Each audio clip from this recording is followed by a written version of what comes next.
The punch came faster than anyone expected.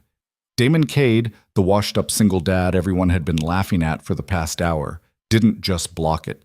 He redirected it with surgical precision, used the momentum to step inside his opponent's guard, and dropped the Academy's golden boy face first onto the mat so hard the entire room felt it in their chests. The laughter died. The smirks vanished. In that single moment, every person in that state police training facility realized they had made a terrible mistake.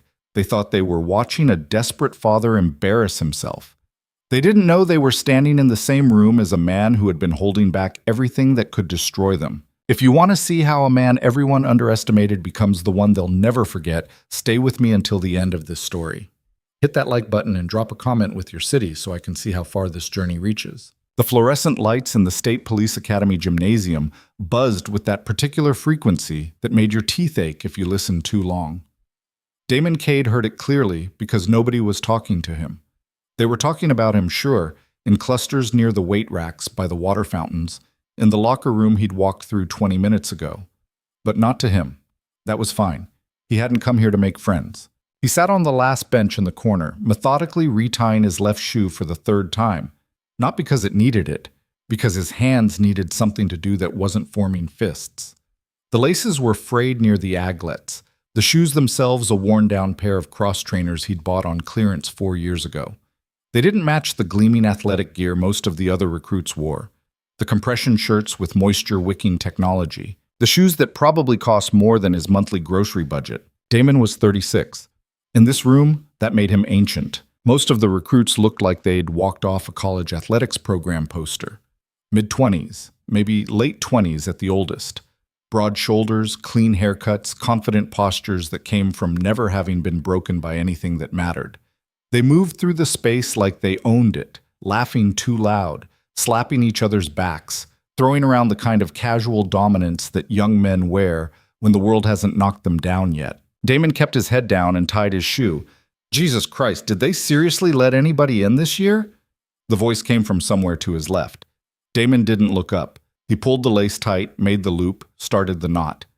I'm saying, man, like what's next? We gonna have a bake sale recruitment drive? Scattered laughter. Damon tucked the ends of the laces in and finally raised his head. 3 recruits stood about 15 feet away, not even trying to be subtle. The one in the middle was tall, maybe 6'2", with the kind of naturally athletic build that hadn't required much work to maintain. His hair was cut high and tight, military style, and he wore a fitted gray tank top that showed off arms carved from hours in the gym. His name tag read Branson. The guy to Branson's right, shorter and stockier with a thick neck and a buzzed head, nodded toward Damon. That one's gotta be, what, 40? 45? 45 easy, Branson said, loud enough that half the room could hear. Probably got grandkids waiting in the parking lot. More laughter. A few other recruits glanced over, grins spreading. Damon stood up slowly, rolling his shoulders once. His body ached in the specific way it did every morning now. That deep bone tiredness that came from years of bad sleep and worse mattresses and the kind of accumulated stress that lived in your muscles permanently. He was 6 feet tall, maybe 6'1" if he stood up straight, but he'd stopped standing up straight a long time ago. His frame was solid but worn, like a building that used to be impressive before the weather got to it. He wore a plain black t-shirt that had been washed so many times the fabric felt thin as paper, and navy blue athletic shorts that hung loose around his legs. He looked exactly like what he was, a single father who worked 2 jobs and hadn't slept more than 5 hours a night in 3 years. Branson turned fully toward him now, arms crossed, grin widening. Hey, Pops, you sure you're in the right place? Senior Center's 2 blocks down. Damon met his eyes for just a second, long enough to see the cruelty there, casual and thoughtless as a kid pulling wings off a fly. Then he looked away and walked toward the opposite side of the gym where the instructors were setting up. Yo, I'm talking to you. Damon kept walking. Rude as hell, Branson said to his friends, shaking his head like Damon had genuinely offended him. No respect. The gymnasium was massive, a converted warehouse space with high ceilings, exposed ductwork, and motivational banners hanging from the rafters. Strength, discipline, service. The words were supposed to be inspiring, Right now, they just felt like a list of things Damon didn't have anymore. At the far end of the room, two instructors stood near a folding table covered in clipboards and stopwatches. One was a woman in her 40s, compact and muscular, with graying hair pulled back in a tight bun. The other was a man who looked like he'd been carved out of mahogany, mid-50s, with the kind of calm, watchful presence that came from decades of sizing people up. His name tag read Sergeant Holland. Damon stopped a respectful distance away and waited. Sergeant Holland glanced up, took in Damon's face, his posture, the way he held himself. Quiet, contained, like a man trying very hard not to take up space. "Name," Holland said. "Damon Cade." Holland scanned the clipboard, found the name, made a mark.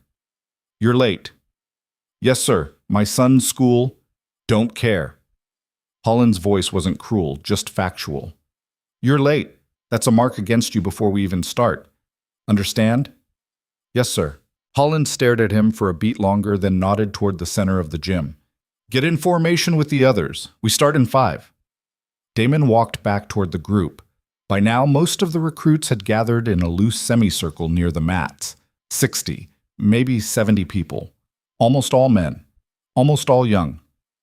Damon found a spot near the back and stood there, hands at his sides, eyes forward. Branson was 3 rows ahead, still talking to his friends.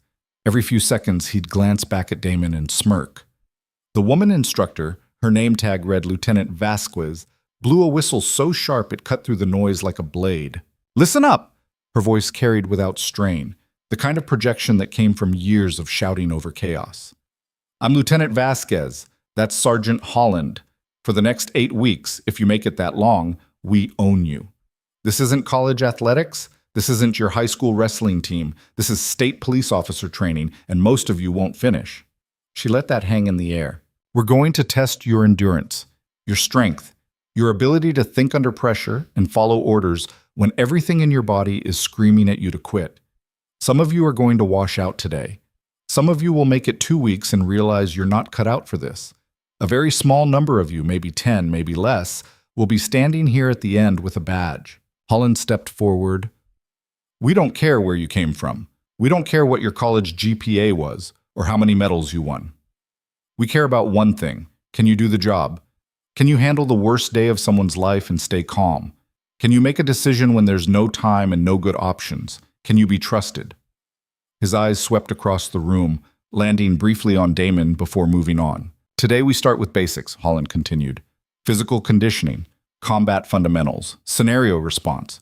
You'll be paired up, rotated through stations. We'll be watching everything." Vasquez pulled a stack of papers off the table. "When I call your name, step forward." She started reading names. Recruits moved into position, forming pairs. Damon waited. His name didn't come up in the first group, or the second. Branson got called early, paired with another muscular recruit who looked like he could bench press a refrigerator. They slapped hands, grinning. Finally, near the end of the list, Vasquez called out, "Cade!" Damon stepped forward. "You're with Marshall." A young guy moved out of the crowd, mid-20s, lean and wiry with nervous energy. He nodded at Damon. Damon nodded back. "Stations!" Holland barked. "Move!" The gym erupted into motion. The first station was endurance, a timed mile run on the indoor track that circled the upper level of the facility. Damon's legs felt heavy from the start, but he kept pace. Not fast, not impressive, just steady. Marshall pulled ahead after the first lap, and Damon didn't try to catch him. He focused on his breathing, on the rhythm of his feet hitting the rubberized surface, on not stopping. He finished in the middle of the pack. Not last, not close to first. The second station was strength. Pull-ups, push-ups, weighted carries. Damon's shoulders burned after the 5th pull-up, but he made it to 8 before his grip gave out. Younger recruits around him were hitting 15, 20, making it look easy. Damon dropped to the mat, shook out his arms, and moved to push-ups. He got through 30 before his form started breaking down. Branson, at the next mat over, hit 50 without slowing. When he finished, he stood up, looked directly at Damon, and grinned. "You good, old-timer? Need a breather?" Damon ignored him and moved to the weighted carry. 40-pound sandbags, one in each hand, walked the length of the gym and back. His grip was already shot from the pull-ups, and the bags felt like they were trying to tear his arms off. But he made it, barely. By the time they rotated to the third station, Damon's shirt was soaked through, his hands were shaking, and his lower back felt like someone had taken a baseball bat to it. The third station was combat fundamentals. Holland stood in the center of a large padded mat area, arms crossed. Around him, pairs of recruits were squaring off, practicing basic grappling techniques under Vasquez's instruction. Damon and Marshall joined the rotation. "This isn't a street fight," Vasquez was saying. "This is controlled aggression. You need to be able to subdue a suspect without losing your cool, without excessive force, and without getting hurt. Technique beats strength every time." She demonstrated a basic takedown on one of the recruits, a quick step, a grip on the arm, a pivot of the hips, and the kid was on the mat, clean, efficient. "Pair up, run through it." Marshall looked at Damon. "You want to go first, or—" "I'll take bottom," Damon said. They worked through the technique. Marshall was tentative, unsure, his movements too slow and too polite. Damon let him practice, offering his weight without resistance. After a few reps, they switched. Damon's body remembered things his mind had tried to forget. The angle of the grip, the timing of the step, the way you use someone's momentum instead of fighting it. He took Marshall down 3 times in a row, gentle but firm, and each time Marshall hit the mat with a surprised grunt. "Okay, damn," Marshall said, breathing hard. "You've done this before." Damon said nothing. Vasquez was watching. She walked over, arms still crossed. "Cade, right?" "Yes, ma'am." "Where'd you train?" Damon hesitated. "Long time ago." "How long?" 15 years. "Military?" "Something like that." Vasquez studied him, her expression unreadable. Then she nodded and moved on to the next pair. Marshall wiped sweat off his forehead. "Man, you're pretty good at this. Why'd you stop?" Damon looked at him for a moment, at the open, curious face of someone who'd never had to stop doing something they were good at because life had other plans. "Life," Damon said. "Yeah, but we should keep going." Marshall nodded, uncertain, and they ran through the drill again. The fourth station was scenario response. Recruits were put into simulated high-pressure situations. Traffic stops gone wrong, domestic disturbances, active threats, and had to make decisions on the fly while instructors shouted conflicting information and played the role of aggressive civilians. Damon's scenario was a domestic violence call. Vasquez played the victim, Holland played the aggressive partner. The moment Damon stepped into the simulation, Holland started yelling, "Get the hell out of my house! You got no right—" "Sir, I need you to calm down." "Don't tell me to calm down. This is my house." Vasquez, behind Holland, was crying, holding her arm. "He hit me. He's been drinking all day." "She's lying," Holland roared, stepping toward Damon. "She's a liar. I didn't—" Damon moved into the space between them, not aggressive, just present. He kept his voice level. "Sir, I need you to take a step back. Right now." Holland kept coming. "Or what? Or I'm going to have to make you step back, and neither of us wants that." Holland stopped, eyes locked on Damon.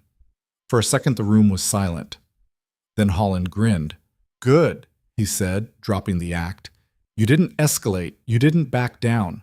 That's what we're looking for." Damon exhaled slowly and stepped out of the scenario. The other recruits were watching. A few nodded, impressed. Branson, leaning against the wall with his arms crossed, just rolled his eyes. Oh. By the time they reached the final rotation, Damon's entire body felt like it was held together with duct tape and spite. His legs were cramping, his hands wouldn't stop shaking. The small of his back was a knot of fire that spread up his spine every time he moved wrong. But he was still standing. The final station was live sparring, full contact, supervised grappling matches. "Not about winning," Vasquez explained. "About control. About staying calm under physical pressure." "We're going to call pairs randomly," Holland said. "When you hear your name, step onto the mat." They started calling names. Damon watched the matches. Some were quick, technical. Others were sloppy, just young guys using strength to muscle each other around. A few got heated, egos flaring, tempers rising, and the instructors would step in, separate them, and mark something on their clipboards. Damon's name got called. He stepped onto the mat, his legs stiff, his breathing already labored. "Cade, you're up against Branson." The room got quiet. Branson stepped onto the mat, grinning like a kid who'd just been told Christmas came early. He rolled his shoulders, cracked his neck, bounced on the balls of his feet. He looked fresh, rested, ready. Damon looked like he'd been hit by a truck. "Oh, this is going to be good," Branson said, loud enough for everyone to hear. "Try not to break a hip, old man." Laughter rippled through the recruits. Holland raised a hand. "Keep it clean. Control, not damage. Understand?" "Yes, sir," Branson said, still grinning. Damon said nothing. "Go." Branson came in fast, trying to close the distance and use his size advantage. Damon stepped back, angling off, keeping space. Branson lunged again, grabbing for Damon's collar. Damon slipped the grip, circled out. "What, you just gonna run?" Branson taunted. "Come on, Pops, show me what you got." Damon stayed quiet, moving, breathing. Branson shot in low, going for a takedown. Damon sprawled, dropping his hips back, posting on Branson's shoulders. Branson grunted, tried to drive forward, but Damon had the angle. He slid to the side, controlling Branson's head, and for a second he had the opening to take the kids back. But his body was too tired, too slow. Branson felt the shift and exploded out, scrambling to his feet. "Nice try," Branson said, breathing harder now. "Almost had me." He came in again, this time more aggressive, throwing a wild shot that caught Damon in the ribs. The instructors didn't stop it. Damon absorbed the hit, wrapped Branson's arm, tried to trap it. Branson yanked free, reset. They circled. Damon's lungs were screaming. His legs felt like concrete. He could feel every pair of eyes in the room watching, waiting for him to fold. Branson saw it too. He grinned. "You're done, old man. Just give up." He rushed in, throwing his weight behind a sloppy tackle. Damon dropped his base, caught the tackle, and for a moment they were locked together, both straining. Branson had strength, youth, energy. Damon had nothing left. Branson drove forward and Damon's legs gave out. He hit the mat hard, Branson landing on top of him. The younger man immediately started working for position, trying to pin Damon's shoulders. Damon bridged, turned, fought to get to his side, but Branson was too heavy, too strong, too much. "Stay down," Branson hissed in his ear. "Just stay down." Damon kept fighting, but his body wasn't listening anymore. Branson got the pin, chest to chest, full pressure. The whistle blew. "Match over. Branson." Branson stood up, breathing hard but grinning. He offered Damon a hand.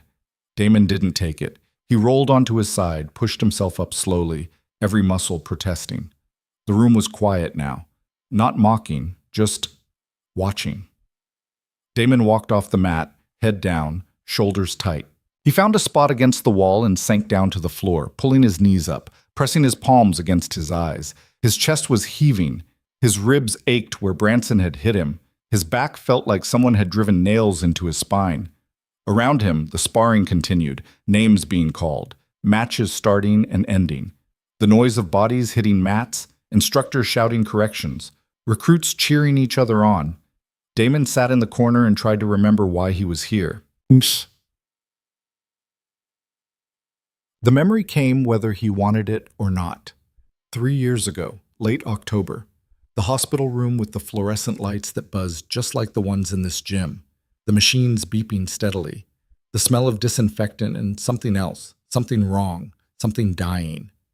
Claire in the bed, so small she barely made a shape under the blankets, her face pale, her eyes closed, her breathing shallow and mechanical because the ventilator was doing the work her lungs couldn't anymore. The doctor standing beside Damon in the hallway, hands in his coat pockets, voice professional but not unkind. "We've done everything we can. At this point, it's just a matter of time." Damon, nodding, not speaking, because if he spoke, he'd scream. "You should call family, say your goodbyes." But there was no family, just Damon and Caleb, their son, 6 years old, in the waiting room with a coloring book, unaware that his mother was dying 30 feet away. Damon had sat with Claire that last night, held her hand, watched the monitors, waited for something that never came, a miracle, a reversal, anything. She'd slipped away just before dawn, quiet and small, and the nurses had been kind when they came to turn off the machines. He'd gone home that morning and told Caleb that Mommy was with the angels now. Caleb had cried for 2 days straight. Damon hadn't cried at all. He'd gone to work the next week, kept showing up, kept paying the bills, kept putting food on the table. Kept waking up every morning and getting Caleb to school and coming home and making dinner and checking homework and reading bedtime stories and doing all the things that parents do, except now he was doing them alone. The life insurance barely covered the medical debt. The funeral cleaned out what little savings they had. Damon picked up a second job, night shifts at a warehouse, stocking shelves while Caleb slept at the neighbor's house. It wasn't enough. It was never enough. And somewhere in the crushing, relentless exhaustion of trying to be both parents, of trying to keep his son fed and clothed and safe and loved, Damon had looked in the mirror one morning and realized he didn't recognize the man staring back. He used to be someone. Before Claire got sick, before Caleb was born, before life had beaten him down into something small and tired and forgettable, he used to be strong. He used to matter. Cade! Damon's head snapped up. Sergeant Holland was standing over him, expression unreadable. On your feet. Damon pushed himself up, biting back a groan as his back spasmed. He stood, swaying slightly. Holland studied him. You look like hell. Yes, sir. You planning on making it through today? Damon met his eyes. Yes, sir. Holland nodded slowly. Good. Get some water. We're running drills in 10 minutes. He walked away. Damon made it to the water fountain, drank until his stomach hurt, and splashed cold water on his face. When he looked up, Branson was standing a few feet away, flanked by two of his friends. Hey, no hard feelings, right? Branson said, voice dripping with fake sympathy. I know that was rough for you, but hey, maybe next time don't sign up for something you're not built for. Damon dried his face with his shirt and turned to walk away. Branson stepped in front of him. I'm talking to you. Damon stopped, looked at him, said nothing. What, you mute now? Branson leaned in closer. Let me give you some advice, old man. This isn't for you. Go home. Spend time with your kids or your grandkids or whoever's waiting for you. Stop embarrassing yourself. Damon's hands curled into fists at his sides. He felt the anger rising, hot and sharp, the same anger that lived in his chest every night when he couldn't sleep, when the bills piled up, when Caleb asked why they couldn't afford new shoes. But he didn't move. He just looked at Branson, really looked at him, and saw a kid who'd never lost anything that mattered. A kid who thought strength was something you showed off in a gym. A kid who had no idea what it meant to keep standing when everything in your life was trying to knock you down. We done? Damon said quietly. Branson blinked, thrown off. What? Are we done talking? Branson's face flushed. Yeah, we're done, loser. He shoved past Damon, his friends following. Damon stood there for a moment, breathing slowly, letting the anger settle back down into the cold, dark place where he kept it locked. Then he walked back to the mat. The drills were brutal, high-intensity interval circuits that left recruits gasping and stumbling. Damon pushed through on sheer willpower, his body running on empty, every movement a negotiation with pain. He didn't finish first. He didn't finish in the middle. But he finished.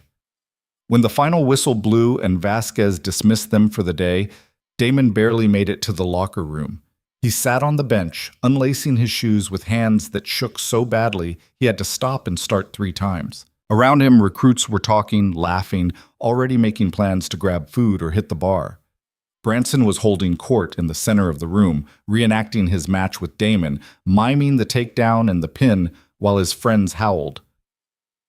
Dude thought he was going to hang with me, Branson said. I almost felt bad. Almost. Damon tuned it out. He got his shoes off, peeled off his soaked shirt, and sat there in the quiet corner, staring at the floor. His phone buzzed. A text from Mrs. Chen, the neighbor who watched Caleb after school. He's asking when you'll be home. I told him soon. Damon typed back. On my way. Thank you. He stood, grabbed his bag, and walked out without looking at anyone. Sit. The drive home was 45 minutes through traffic that never seemed to ease. Damon's truck was a 15-year-old Ford with a busted AC and a passenger window that didn't roll down anymore. The check engine light had been on for 6 months. He couldn't afford to fix it. He gripped the steering wheel and watched the city slide past. Strip malls, fast food chains, pawn shops, the landscape of people barely holding on. By the time he pulled into the driveway of the small rental house he shared with Caleb, the sun was setting.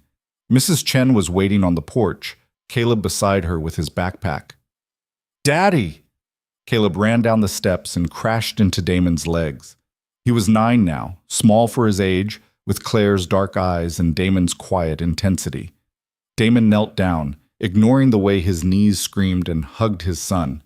"Hey, buddy, how was school?" "Good. We did fractions. I got them all right." "That's great." Mrs. Chen came down the steps, smiling but tired. She was 72, a widow who'd lived next door for 20 years. She watched Caleb out of kindness, never asking for much in return. "He was wonderful, as always," she said. "Ate his snack, did his homework." "Thank you," Damon said. "I don't know what I'd do without you." "You'd figure it out. You always do." She patted his shoulder and headed back to her house. Damon took Caleb inside. The house was small. 2 bedrooms, 1 bathroom, a kitchen barely big enough to turn around in. The furniture was secondhand, the carpet stained, the walls thin enough that you could hear the neighbors arguing most nights. But it was theirs. Damon made dinner, spaghetti with jarred sauce, the cheap kind that tasted like tin. Caleb talked nonstop, telling Damon about his day, about the kid at school who could do a backflip, about the project they were starting in science class. Damon listened, nodded, asked questions, and tried not to let Caleb see how much his body hurt. After dinner, they sat on the couch and watched cartoons until Caleb started yawning. Damon carried him to bed, tucked him in, and sat on the edge of the mattress. "Dad?" "Yeah, buddy? Are you okay?" Damon looked at his son's face, open and worried. "I'm fine. Why? You look sad." Damon forced a smile. "Just tired. It was a long day." "Did you do good at your police thing?" Damon hesitated. "I'm still working on it." "But you're going to be a policeman, right? Like in the movies?" "That's the plan." Caleb smiled, reassured. "Good. Mom would be proud." Something cracked in Damon's chest. He leaned down, kissed Caleb's forehead. "Get some sleep, okay?" "Okay." "Love you, Dad." "Love you too." Damon turned off the light and closed the door. He stood in the hallway for a long time, his hand on the doorknob, listening to his son's breathing slow and even out.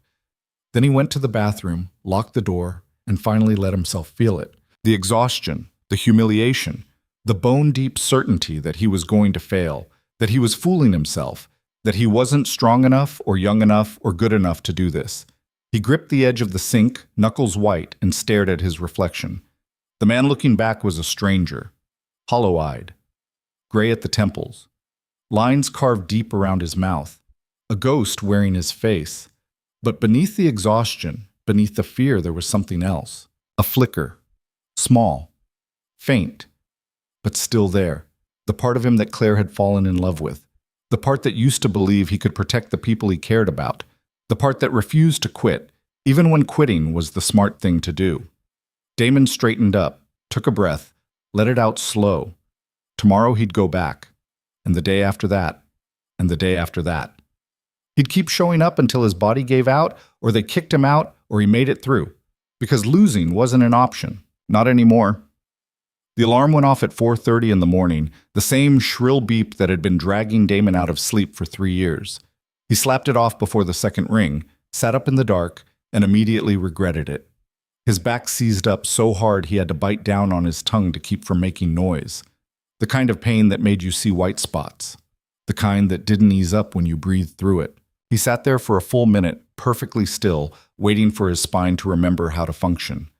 Through the thin wall, he could hear Caleb's soft breathing in the next room, steady and unbothered.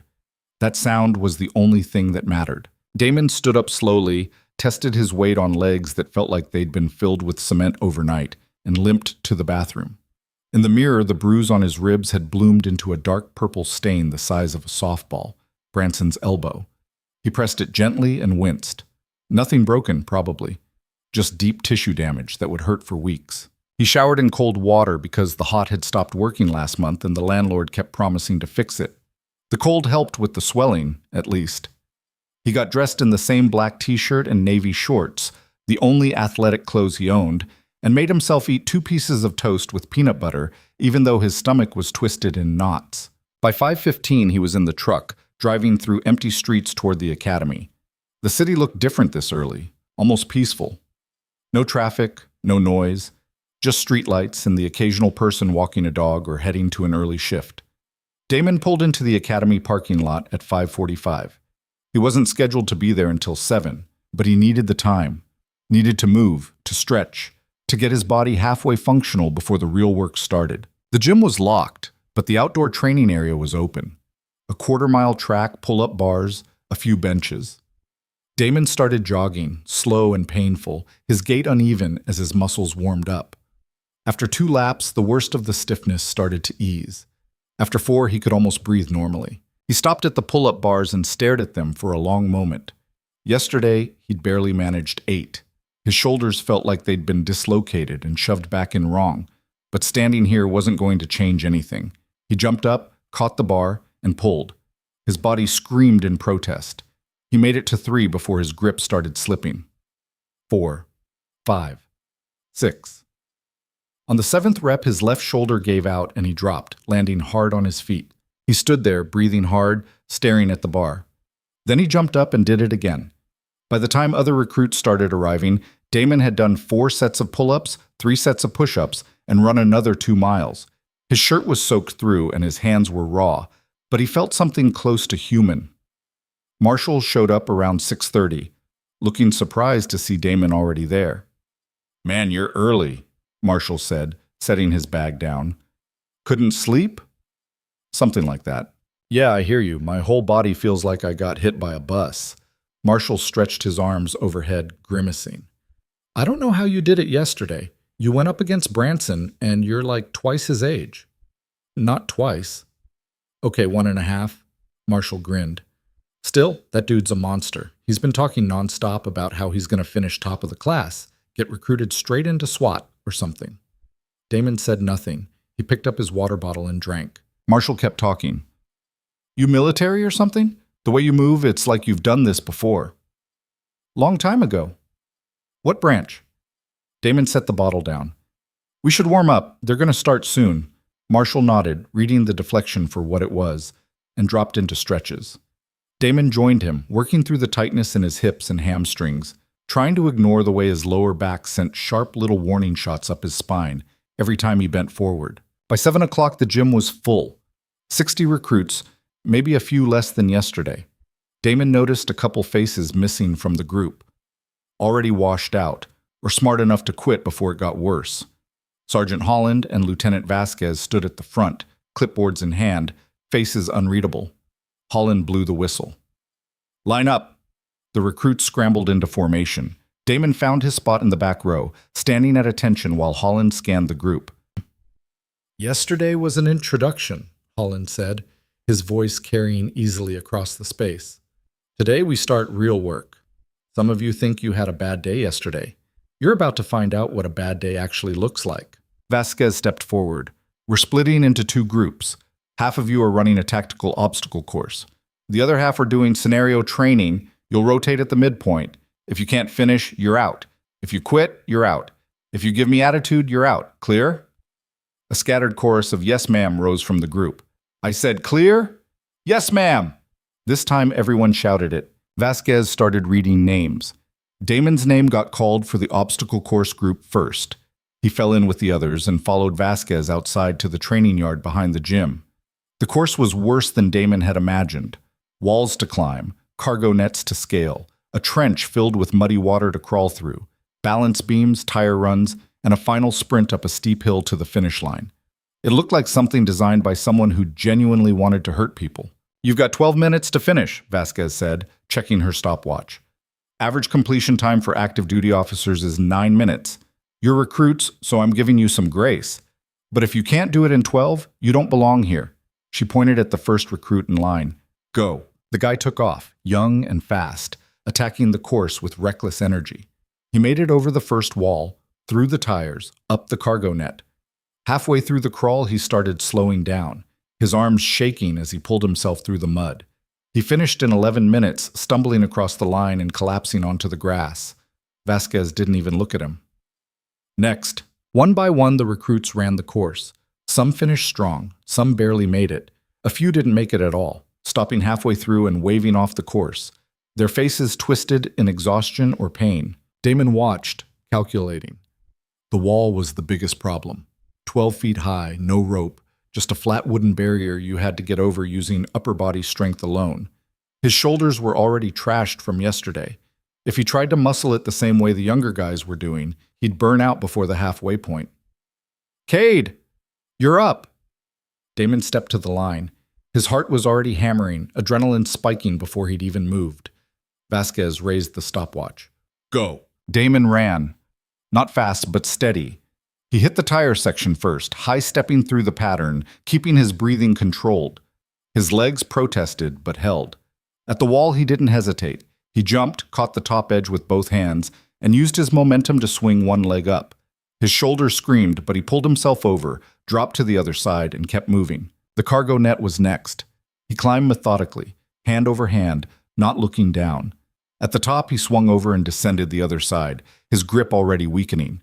The mud crawl was brutal, cold, thick sludge that filled his mouth and nose as he dragged himself through on his elbows. He could feel his back spasming with every pull forward, but he didn't stop. Out of the mud, onto the balance beam. His legs were shaking now, his center of gravity all wrong. He made it 3/4 of the way across before he slipped, one foot sliding off. He caught himself, arms windmilling, and finished the beam on pure willpower. The final hill loomed ahead. 60 yards at a steep incline. Damon's lungs were burning, his vision narrowing. He pushed into a jog, then a stumbling run, his legs threatening to give out with every step. Halfway up the hill, his right knee buckled. He went down hard, hands hitting the dirt. For a second, he just knelt there, gasping, tasting blood in his mouth from where he'd bitten his cheek. Behind him, he could hear voices, someone shouting encouragement, someone else laughing. Damon pushed himself up and kept climbing. He crossed the finish line and checked the time on Vasquez's stopwatch as he passed. 11 minutes, 43 seconds. 17 seconds to spare. He didn't stop moving. If he stopped, he'd collapse. He walked in a slow circle, hands on his hips, trying to get air into his lungs. Vasquez made a mark on her clipboard and called the next recruit. Damon found a spot on the grass and sat down, pulling his knees up, resting his forehead against his arms. His whole body was shaking. He couldn't tell if it was adrenaline or exhaustion or both. Marshall finished a few minutes later, jogging over and dropping down next to Damon. "Holy hell, that was insane. I thought I was going to die on that hill." "Yeah. You okay? You look rough." "I'm fine." Marshall didn't look convinced, but he didn't push it. When everyone had finished or failed, Vasquez led the group back inside for the rotation. Damon's group moved to scenario training while the other half went outside to suffer through the obstacle course. Scenario training was held in a mock building set up inside the gym, a series of rooms constructed from plywood and 2x4s to simulate real environments, house entries, traffic stops, hostage situations. The instructors would throw recruits into high-stress scenarios and watch how they reacted. Holland stood at the entrance, arms crossed. "This is where we separate the people who can think under pressure from the people who panic and get someone killed. You'll go in alone. You won't know what you're walking into. You'll have to assess, decide, and act. We're watching everything." He pointed at the first recruit. "Go." The scenarios were designed to be disorienting. Loud noises, strobe lights, instructors playing aggressive suspects who got in your face and tested your composure. Damon watched several recruits go through, some handling it well, others freezing up or escalating situations that didn't need to escalate. When his turn came, Holland pointed him toward the mock house entry. "Domestic disturbance call, reports of screaming and possible violence. You're first on scene. Go." Damon stepped into the plywood structure. The lighting was dim, a single bulb overhead casting harsh shadows. From somewhere deeper in the fake house, he could hear shouting. A man's voice, angry and slurred. A woman's voice, high-pitched and frightened. He moved forward slowly, clearing corners, keeping his back to the walls. Standard entry procedure, stuff he hadn't done in over a decade, but his body still remembered. He reached the main room. A male instructor was standing in the center, swaying slightly, playing drunk. A female instructor was crouched in the corner, crying, holding her face. "Who the hell are you?" the male instructor shouted, stepping toward Damon. "Get out of my house." "Sir, I need you to stay where you are," Damon said, his voice calm but firm. He kept his hands visible, non-threatening, but positioned himself between the man and the woman. "I said get out." "I can't do that." I need to talk to both of you and make sure everyone's safe. The man took another step forward, getting into Damon's space. She called you, didn't she? She's a liar. I didn't touch her. Okay, then we'll sort that out. But right now I need you to take a step back. Or what? Damon didn't flinch. Or I'm going to move you back. And neither of us wants that. The man stared at him, breathing hard. Behind them, the woman was still crying. The tension in the room was thick, the kind of moment where things could go bad fast. Damon held his ground, eyes locked on the man's, reading his body language. The instructor was testing him, waiting to see if he'd escalate or back down. After a long beat, the man stepped back. Good, Damon said. Now I'm going to talk to her and you're going to stay right there. Can you do that? The man nodded, still glaring. Damon moved to the woman, keeping the man in his peripheral vision. Ma'am, are you hurt? She nodded, lowering her hands. A fake bruise had been painted on her cheek. He hit me. He's been drinking all day and he just lost it. Okay, I'm going to get you somewhere safe. Can you walk? She nodded again. Damon helped her to her feet and guided her toward the exit, still watching the man. The scenario ended as they stepped out of the room. Holland was waiting, clipboard in hand. Not bad. You de-escalated instead of going hands-on. Kept control of the space. Good instincts. Damon nodded, not trusting himself to speak. His hands were shaking again. You've done this before, Holland said. It wasn't a question. Yes, sir. How long ago? 15 years? Holland studied him for a moment. What made you stop? Damon met his eyes. Life got in the way. And now? Now life's giving me another shot. Holland made a note on his clipboard. Don't waste it. The rest of the morning passed in a blur of scenarios. Damon rotated through traffic stops, active shooter responses, and medical emergencies. His body was running on fumes, but his mind stayed sharp. This part he was good at. This part made sense. At noon, they broke for lunch. The recruits scattered to their cars or the break room, pulling out packed meals or walking to the food trucks parked outside. Damon sat alone on a bench near the gym entrance, eating a peanut butter sandwich he'd made that morning and drinking water. Branson walked past with his usual crew, laughing about something. He saw Damon and stopped. Hey, Pops? You actually made it through the morning. Color me impressed. Damon kept eating. I mean it, Branson said, sitting down on the bench without being invited. I really thought you'd quit after yesterday. But here you are, stubborn old bastard. Damon finished his sandwich, crumpled up the plastic wrap, and stood. Where are you going? I'm trying to give you a compliment. I know what you're trying to do, Damon said quietly.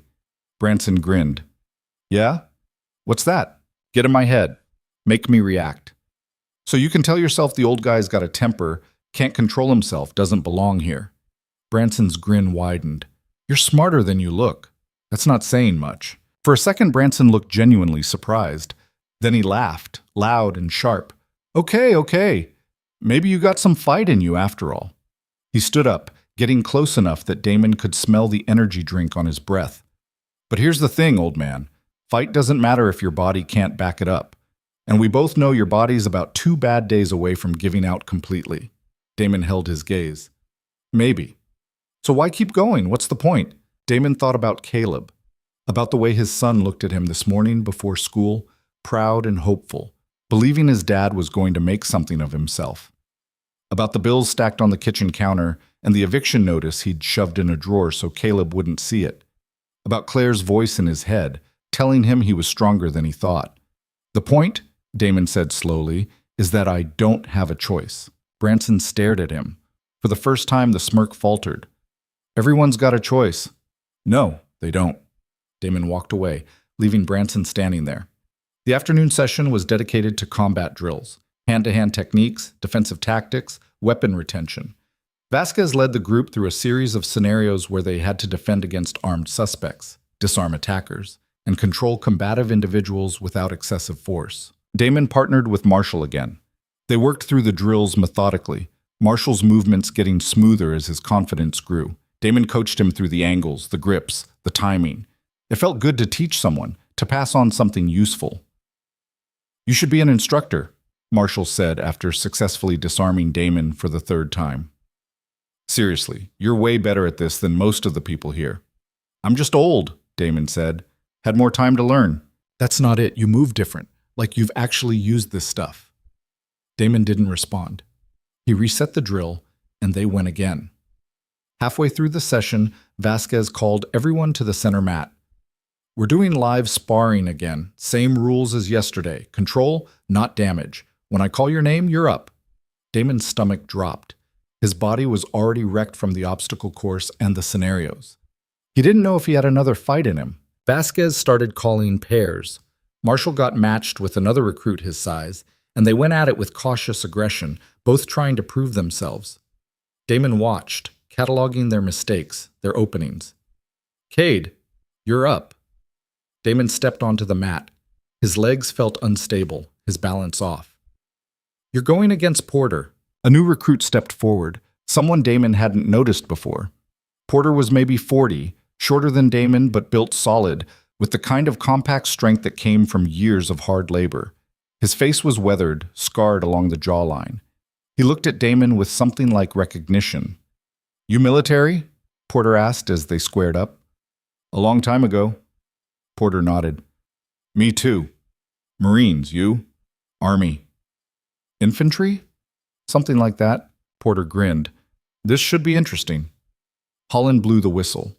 They circled each other, both cautious, both reading. Porter moved well, balanced and controlled. He shot in fast, going for a single-leg takedown. Damon sprawled, just like yesterday, but Porter adjusted mid-shot, switching to the other leg. Damon barely got his hips back in time.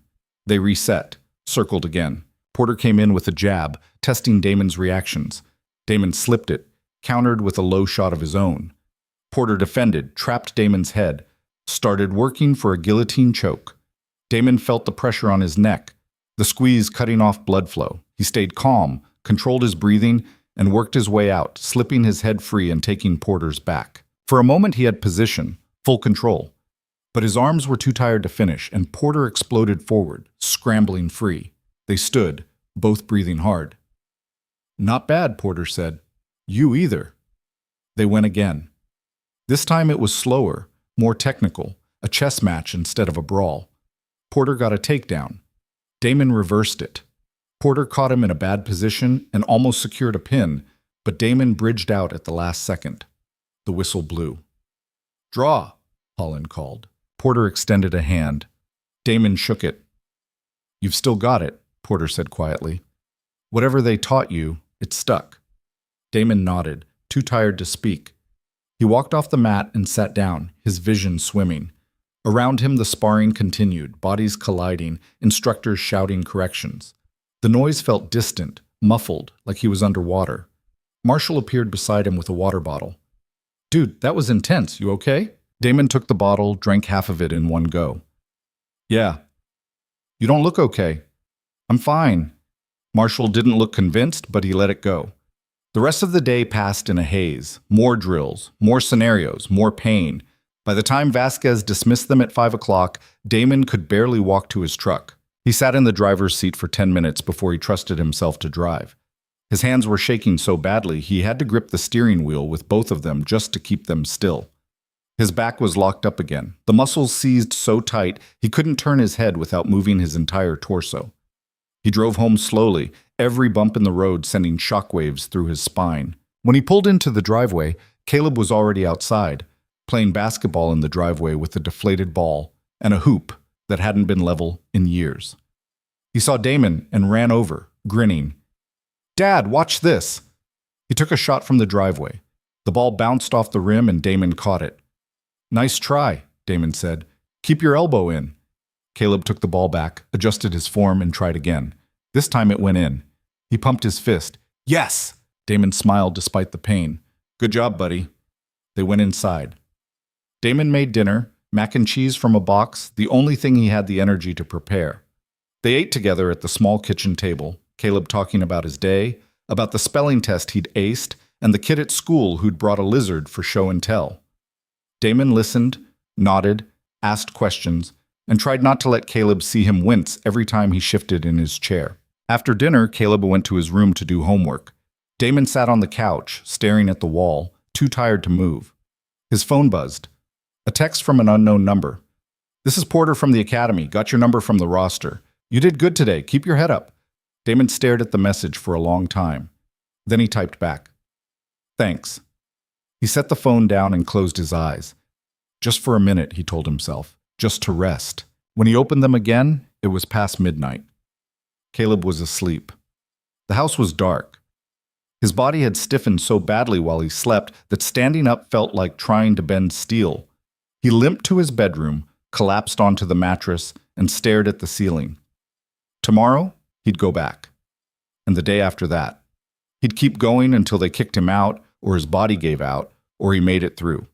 There was no other option. The third week hit different. Not harder exactly, just meaner. Like the Academy had been testing them before, seeing who would break early, and now it was getting personal with the ones who remained. 42 recruits left. Damon had watched 18 people walk away in the past 2 weeks, some limping, some crying, a few just gone one morning without explanation.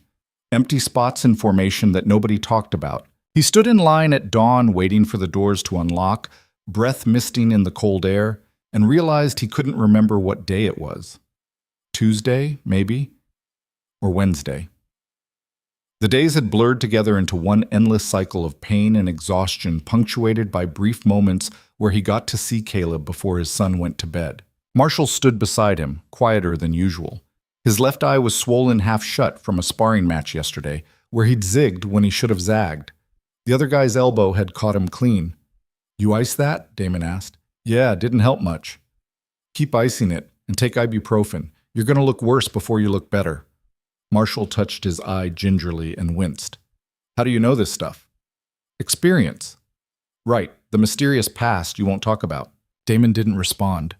The doors opened and the recruits filed inside, moving like a herd of injured animals. Everyone was hurting now, limping, favoring something, moving with the careful stiffness of people whose bodies were held together with tape and stubbornness. Holland and Vasquez were already inside, standing at the center of the gym with a new setup that made Damon's stomach drop. Heavy bags hanging from the ceiling, training dummies, padded walls. This wasn't conditioning, this was full contact. Line up! Holland's voice cut through the low murmur of conversation. They assembled in formation. Damon took his usual spot in the back row, trying to ignore the way his lower back was sending sharp little warnings up his spine. He'd woken up this morning unable to bend forward more than a few inches. Had to sit on the edge of the bed and use his arms to pull his socks on. Vasquez stepped forward, arms crossed. Today we're testing aggression control. You're going to work the heavy bags, the dummies, and then you're going to spar. Full contact.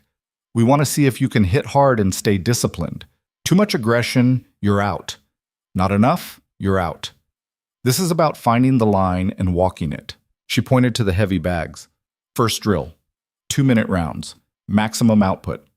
I want to see you put everything into that bag. When I blow the whistle, you stop immediately. If you keep hitting after the whistle, you fail. Clear? Yes, ma'am. They split into groups.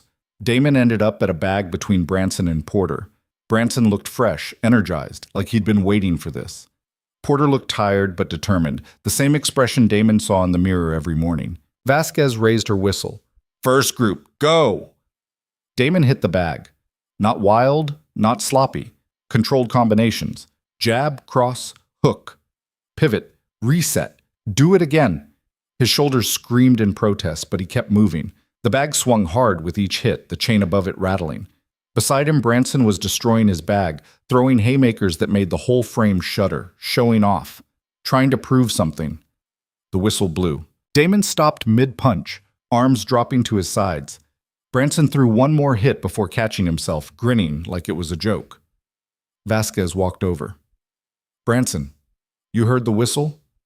Yes, ma'am. Just had momentum. Momentum or poor discipline? His grin faded. Poor discipline, ma'am. That's right. And in the field, poor discipline gets people killed. Next time you don't stop on command, you're done here. Understand? Yes, ma'am. She moved on. Branson shot Damon a look, like somehow this was his fault, then turned back to his bag. They ran through 6 rounds. By the third, Damon's hands were numb despite the wraps. By the 5th, he could barely lift his arms. But he kept hitting, kept moving, because stopping wasn't an option. The dummy work was worse. They had to simulate combative suspects, practicing strikes and control holds on weighted mannequins designed to absorb punishment. Damon's wrists ached from the impact. His elbows felt loose in the joints, but he worked through it. Then came the sparring. Vasquez paired them off randomly, calling names from her clipboard. Damon got matched with a recruit named Chen, a stocky guy in his late 20s who'd played college football. Chen was strong but predictable, telegraphing his shots. Damon weathered the early aggression, let Chen tire himself out, then caught him in a clinch and took him down. Clean, controlled.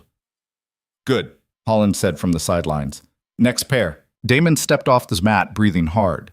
His ribs were aching where Chen had landed a solid body shot, but nothing felt broken. Just bruised. Everything was bruised now.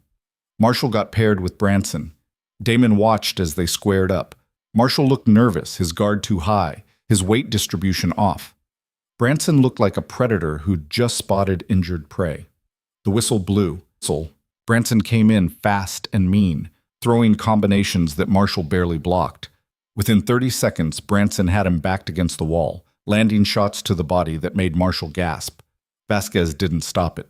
This was the test. Could you handle getting hit and stay composed?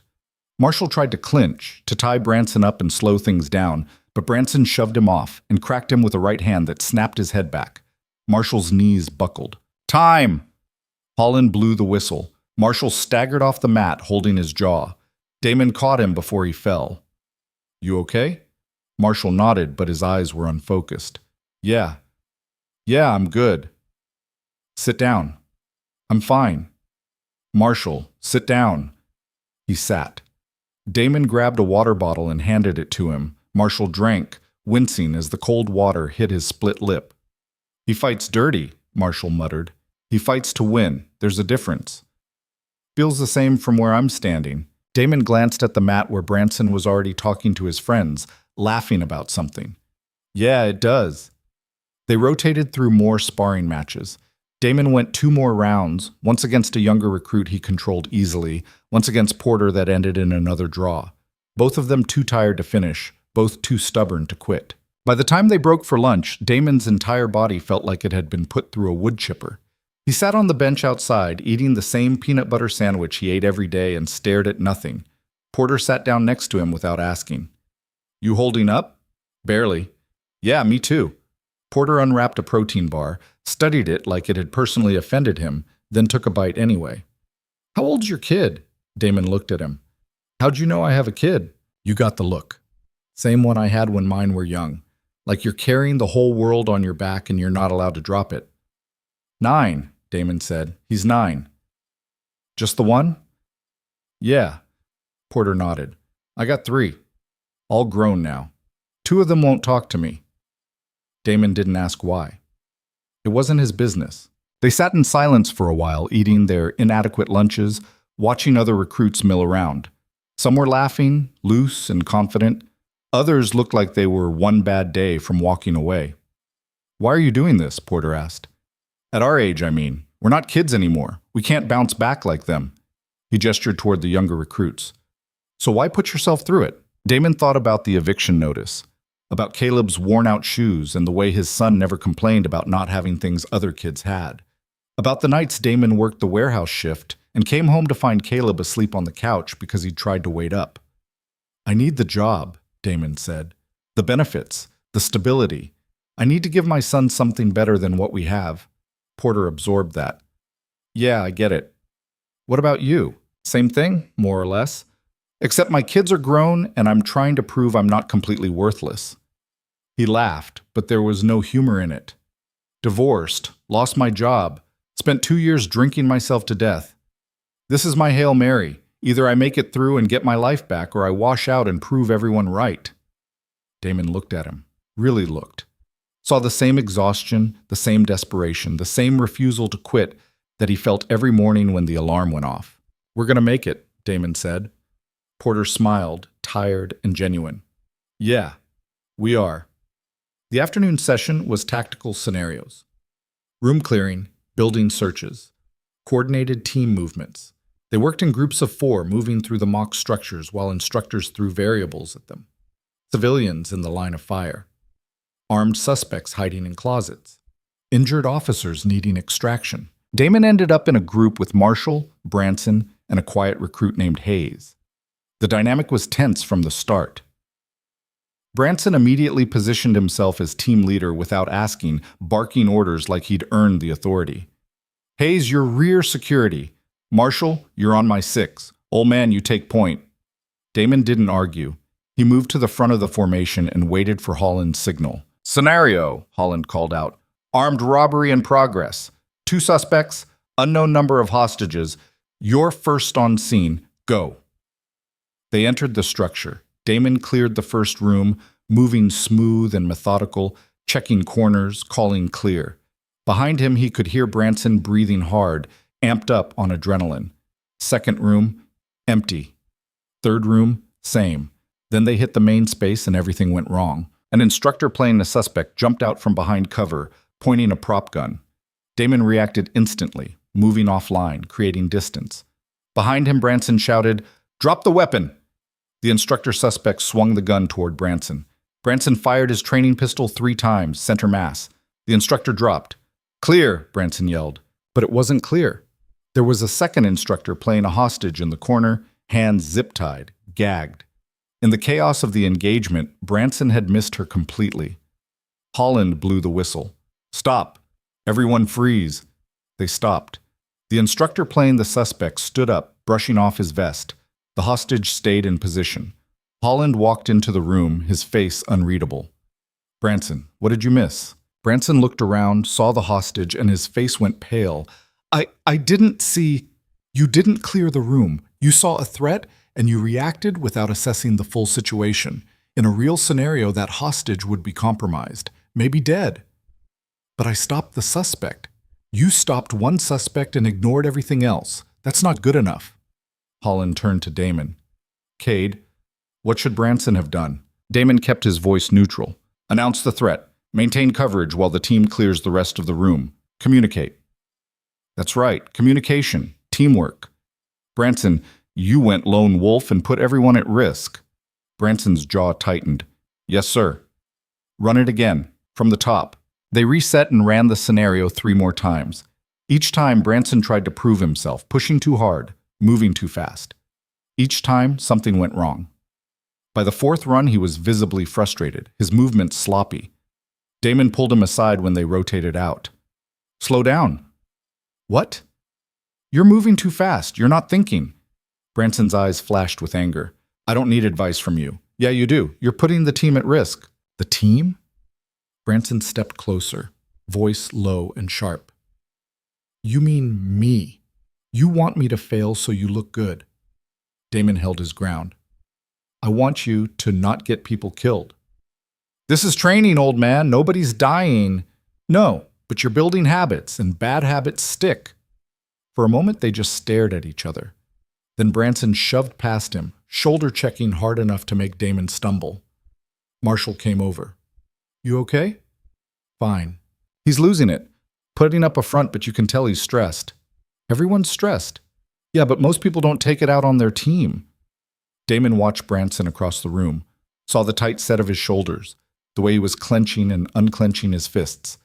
The kid was wound too tight, all that arrogance cracking under pressure. It was going to get worse before it got better. The week dragged on. More scenarios, more sparring, more physical conditioning that left everyone barely able to walk. Damon moved through it in a fog of pain and exhaustion, his body running on autopilot while his mind tried to hold everything together. On Friday, Vasquez announced a major evaluation coming the following week. Full-day testing, obstacle course, combat scenarios, written exam, and a final sparring tournament. The results would determine who advanced to the next phase of training and who got cut. "This is make or break," she said, her voice carrying across the silent gym. "If you're not ready, you won't make it. Use the weekend to rest, to prepare, to get your head right. Because come Monday, we're separating the officers from the pretenders." That night, Damon drove home in silence, his mind running through everything he needed to work on. His cardio was barely adequate. His strength was shot. His technique was solid, but his body couldn't execute it reliably anymore. He had 2 days to somehow fix 3 weeks of accumulated damage. When he got home, Caleb was waiting on the porch again, this time with a piece of paper in his hands. "Dad, I got something to show you.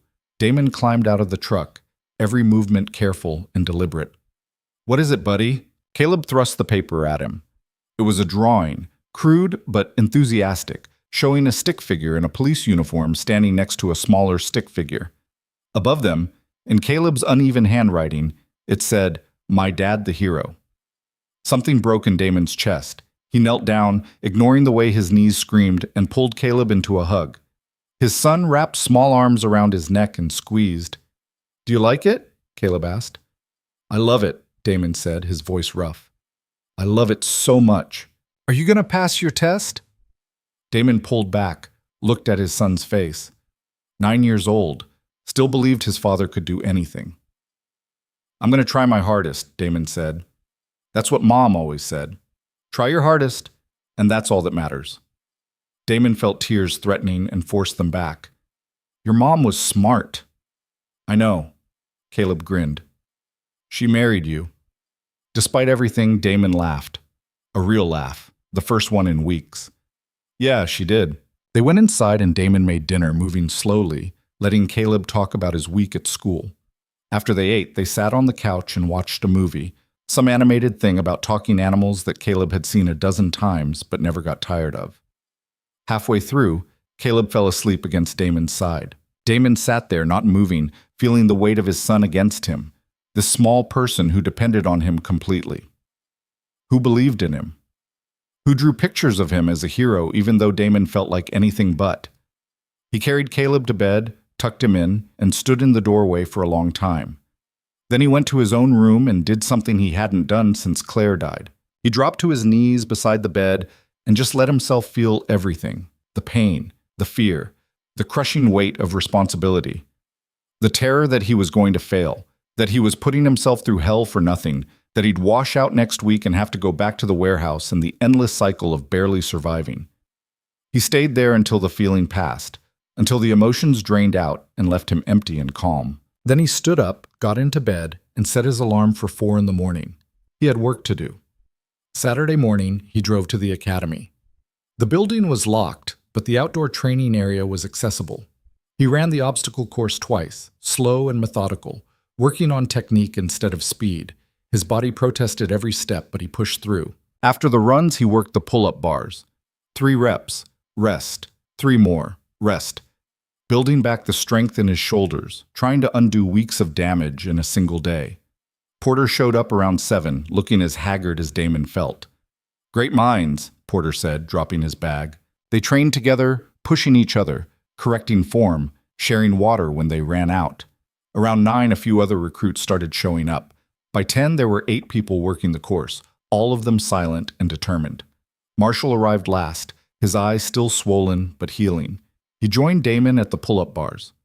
"How many are you up to?" Marshall asked. 6. "That's better than yesterday." "Not good enough." "It's better than quitting." Damon looked at him. "You scared about next week?" Marshall laughed, short and sharp. "Terrified. I don't know if I'm ready." "You're ready." "How do you know?" "Because you're still here." They worked until noon, then Damon drove home and spent the rest of the day with Caleb. They went to the park, played basketball, got ice cream from the convenience store. Normal things. Good things. The kind of day Damon wanted to give his son every day if he could just make it through. That night he iced his shoulders, took ibuprofen, and went to bed early. Sunday he did it all again. Woke up at 4, drove to the academy, ran the course, worked the bars, drilled techniques with Porter and Marshall. His body was wrecked, but his mind was clear. He knew what he had to do. By Sunday night he felt something he hadn't felt in weeks. Ready, not confident, not certain, but ready. Monday morning arrived cold and gray. Damon stood in formation with 41 other recruits, one having dropped out over the weekend. Vasquez and Holland stood at the front with a table full of clipboards and stopwatches. "Today determines everything," Holland said. "You'll rotate through 4 stations: obstacle course, combat scenarios, written exam, sparring tournament. Your cumulative score determines whether you advance. Top 30 move forward, everyone else goes home. No second chances." Vasquez stepped forward. "We're running the obstacle course first. Alphabetical order. When your name is called, you have 1 attempt. Failed to complete it in 12 minutes. You're done. She started calling names. Damon was early in the alphabet. He stepped to the line, heart already hammering. Vasquez raised the stopwatch. Go. Damon ran. He hit the tires clean, cleared the wall on the first attempt, scaled the cargo net without hesitation. The mud crawl was brutal, but he powered through, came out the other side covered in filth and kept moving. At the balance beam, he didn't slow down. Trusted his balance, his muscle memory. Made it across without falling. The hill loomed ahead. His legs were burning, but he attacked it, driving forward, not letting himself slow down. His lungs screamed, his vision narrowed. He pushed through the pain and crossed the finish line. 10 minutes, 48 seconds. His best time yet. He walked it off, gasping, and watched the others go. Marshall finished strong. Porter barely made it, but finished. Branson crushed the course in under 9 minutes, making it look easy. Combat scenarios were next. Damon rotated through 3 different situations, handling each one with calm precision. No mistakes. No hesitation. The written exam was easier than he expected. Tactical knowledge, legal procedures, ethical scenarios. Stuff he'd studied late at night while Caleb slept. He finished with time to spare and felt confident in his answers. Then came the sparring tournament. Vasquez explained this format. Single elimination bracket, 3-minute rounds. Judges scoring on technique, control, and aggression balance. Damon's first match was against a recruit he'd never trained with, a younger guy who fought with raw athleticism but no real skill. Damon weathered the initial rush, controlled the pace, and secured a submission in under 2 minutes. Second round was against Hayes. A tougher fight. Hayes was technical, patient. They went the full 3 minutes, both landing clean shots, both defending well. The judges gave it to Damon by a narrow margin. Third round was Porter. They met at the center of the mat and touched gloves. Good luck, Porter said. You too. The whistle blew and they went to war. Not angry, not personal. Just 2 men who'd been through hell together testing themselves against each other. Porter caught Damon early with a hard body shot that made his ribs sing. Damon returned with a combination that snapped Porter's head back. They grappled, reversed, scrambled. Neither could hold an advantage for long. The 3 minutes felt like 30. When the whistle blew, they were both exhausted, both bleeding from split lips. The judges conferred, gave it to Damon by 1 point. Porter shook his hand, breathing hard. Hell of a fight. Yeah. Go win this thing. Damon nodded. The semifinals put him against Chen. Another tough match, but Damon's experience won out. He controlled the grappling, landed the cleaner shots, and advanced to the finals. The finals were against Branson. Of course they were. The entire recruit class gathered around the mat. The energy was different now. Electric. Everyone wanted to see this. Branson looked fresh despite having fought 3 matches. He rolled his shoulders, cracked his neck, and grinned at Damon across the mat. Here we go again, old man. Except this time everyone's watching. This time you don't get to just survive. You have to beat me. Damon said nothing. He stretched his shoulders, tested his footing, and tried to ignore the way his entire body was screaming at him to stop. Holland stood between them. Final match, 3 minutes, fight clean, touch gloves. They touched gloves. Branson squeezed too hard, trying to prove something. The whistle blew. Branson came in aggressive, the same way he always did. Big shots, trying to overwhelm. Damon moved, circled, stayed out of range. Let Branson throw and miss. Stop running, Branson shouted. Damon stayed quiet, kept moving, waited. Branson lunged in with a wild combination. Damon slipped inside, caught him in a clinch, and worked for a takedown. Branson defended, muscling out of it. They reset. 1 minute gone. Branson was breathing harder now, frustrated. He shot in low. Damon sprawled, started to take the back, but his exhausted body couldn't finish. Branson scrambled free. They stood, circled. Branson faked a shot and threw a straight right that caught Damon on the temple. The gym tilted. Damon's legs went loose. He staggered back, trying to clear his head. Branson pressed forward, sensing blood. He threw a combination to the body that drove Damon against the wall of the mat. Another shot to the head. Damon covered up, weathering the assault, trying to survive. 2 minutes gone. The crowd was roaring now. Damon could hear Marshall shouting something, Porter yelling encouragement, but it was all distant, muffled. Branson grabbed for a clinch, trying to finish with knees. Damon used the momentum to spin him, reversing position. Now Branson was against the wall. Damon didn't think. He just reacted. Body shots. 1, 2, 3. Branson's guard came down. Damon threw an uppercut that caught him clean on the chin. Branson's knees buckled. Damon didn't stop. He took Branson down, secured position, and worked for a submission.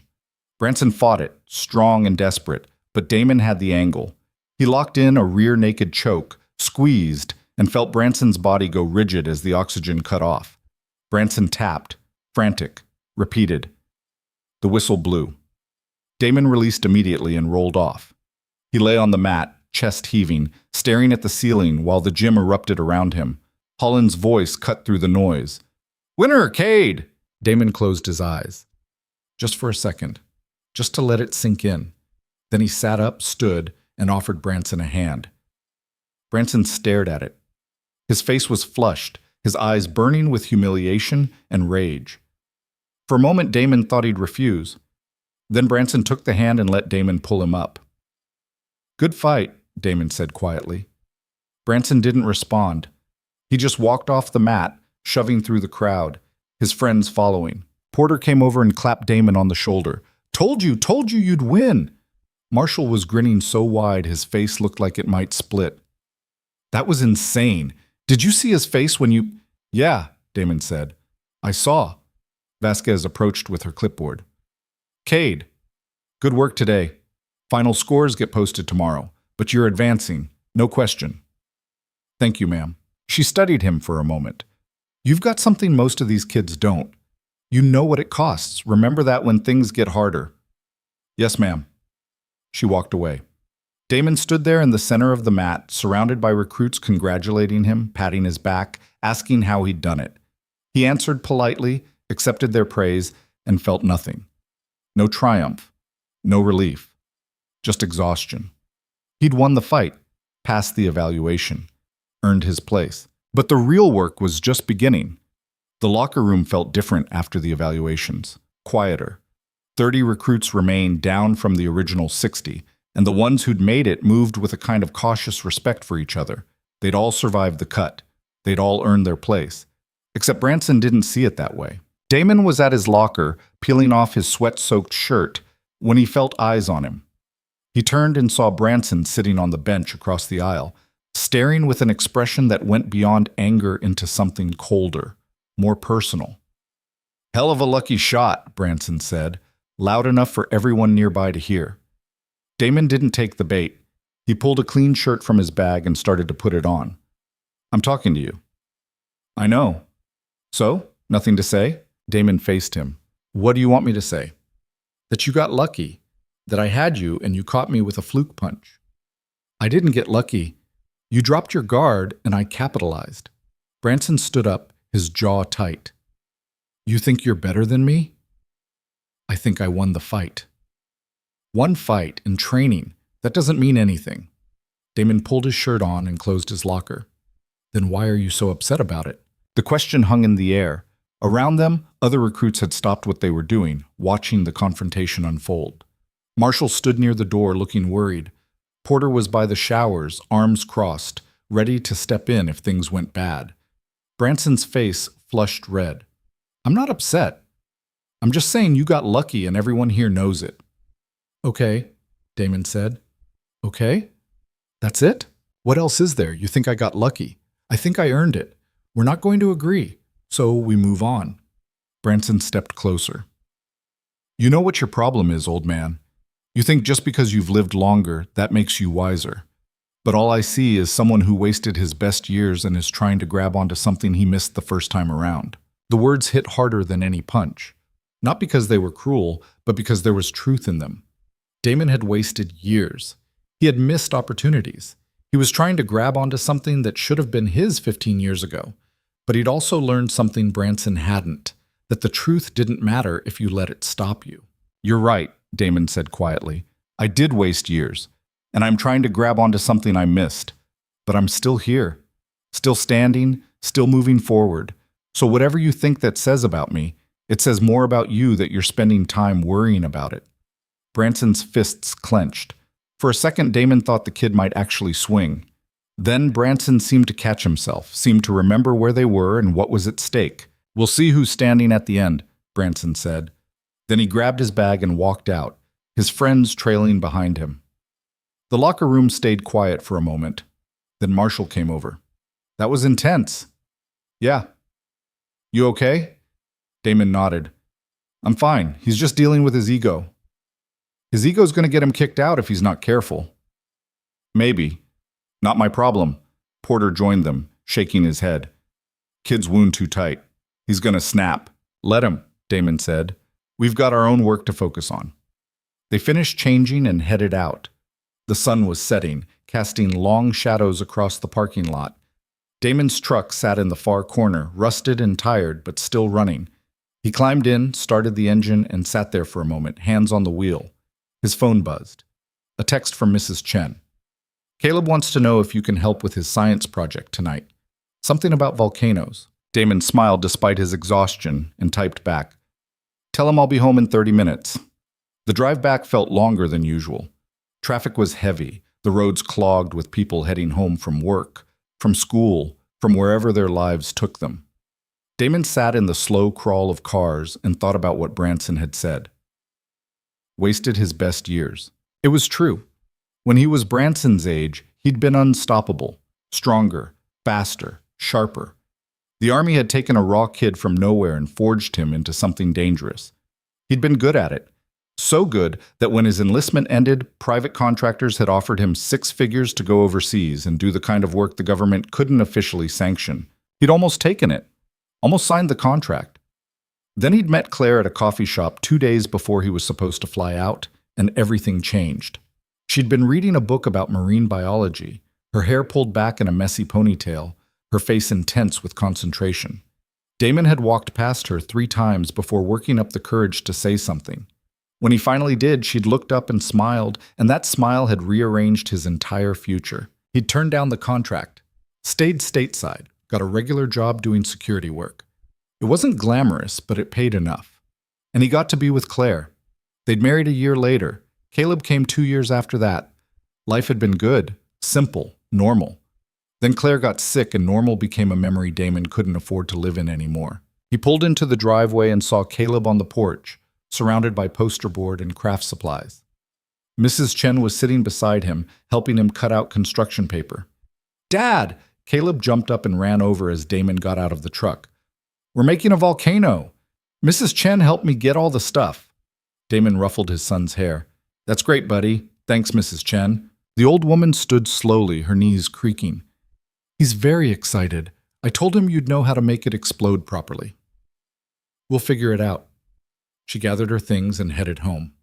Damon sat down on the porch with Caleb and looked at the supplies spread across the weathered wood. Baking soda, vinegar, food coloring, papier-mâché materials. Okay, Damon said, show me what you've got so far. They worked together as the sun set, building the volcano structure, painting it, preparing the chemical reaction. Caleb talked non-stop about what he'd learned in science class, about plate tectonics and magma chambers and pyroclastic flows. Damon listened and helped where he could, his hands still shaking slightly from the day's exertion. When they finally set off the eruption, baking soda and vinegar mixing to create a foaming cascade of red-dyed bubbles, Caleb cheered like they'd just won the lottery. That was awesome. He was practically bouncing. Can we do it again? We need to save some for your presentation. Just one more time? Damon looked at his son's face, bright and happy and so full of pure joy that it made his chest ache. Yeah, one more time. They did it again. And then once more after that, because Caleb asked so nicely, and Damon couldn't find a reason to say no. Later, after Caleb was in bed, Damon sat at the kitchen table and went through the mail he'd been avoiding. Bills, mostly. Electricity. Water. The credit card he'd maxed out paying for Claire's medication. A notice from the landlord about next month's rent. He added up the numbers in his head and came up short. Again. Even with both jobs, he was barely breaking even. The academy didn't pay during training. He wouldn't see a salary until he graduated and got assigned. That was still weeks away, assuming he made it through. If he washed out, he'd have nothing. No badge, no job prospects better than what he already had. Just more debt and more exhaustion, and the same grinding poverty he'd been trying to escape. The thought sat in his stomach like a stone. He pushed the bills aside and opened his laptop, checking his bank account even though he knew what he'd find. $342. Rent was due in 10 days. $850. He'd have to ask for an extension. Again. The landlord was understanding, but understanding only went so far. Damon closed the laptop and sat in the quiet kitchen, listening to the house settle around him. The refrigerator hummed. The pipes creaked. Through the wall, he could hear the neighbors arguing about something, their voices muffled but intense. This was his life. This was what he was fighting for, not glory, not redemption, just the chance to keep a roof over his son's head and food on the table. He went to bed thinking about numbers and woke up at 4:30 thinking about them too. The next phase of training started that morning with a briefing from Holland and Vasquez. The 30 remaining recruits sat in the classroom section of the academy, a sparse room with folding chairs and a whiteboard covered in tactical diagrams. Holland stood at the front, his expression serious. Congratulations on making it this far, but understand that advancing doesn't mean you're safe. The next 4 weeks are going to test everything you have left. We're moving into advanced tactics, firearms qualification, high-stress decision-making, live scenario immersion. This is where we find out if you can actually do the job or if you've just been lucky. Vasquez pulled up a slideshow on the projector. You'll be evaluated continuously, every drill, every scenario, every decision. We're building your officer profiles. By the end of this phase, we'll know exactly who you are under pressure. And some of you won't like what we find. She clicked to the next slide, showing a breakdown of the training schedule. Firearms training 3 days a week. Tactical scenarios 2 days. Physical conditioning daily. Classroom instruction on law, procedure, ethics. Questions? Holland asked. Marshall raised his hand. What's the pass rate for this phase? Historically, about 60%. So out of you 30, expect 18 to graduate. Maybe 20 if it's a good class. Holland's eyes swept across the room. The rest will wash out for various reasons. Poor shooting, bad judgment, inability to handle stress. We'll find your weaknesses. Count on it. The room was silent. Dismissed, Vasquez said. Firearms qualification starts in 20 minutes. Get your gear and meet at the range. They filed out. Damon walked with Marshall and Porter toward the armory where they'd be issued training weapons and safety equipment. 60%, Marshall muttered. That's 12 people getting cut. Don't think about it, Porter said. Just focus on your own performance. Easy for you to say. You're prior military. You've shot before. Doesn't matter. That was years ago. We're all starting from the same place now. They reached the armory and got fitted for ear protection, safety glasses, and duty belts. The firearms instructor, a lean man in his 50s named Sergeant Reeves, handed out training pistols and explained the basics of weapon safety. Rule 1, Reeves said, his voice sharp and clear. Treat every weapon as if it's loaded. Rule 2, never point the weapon at anything you're not willing to destroy. Rule 3, keep your finger off the trigger until you're ready to shoot. Rule 4, know your target and what's beyond it. Break any of these rules and you're done.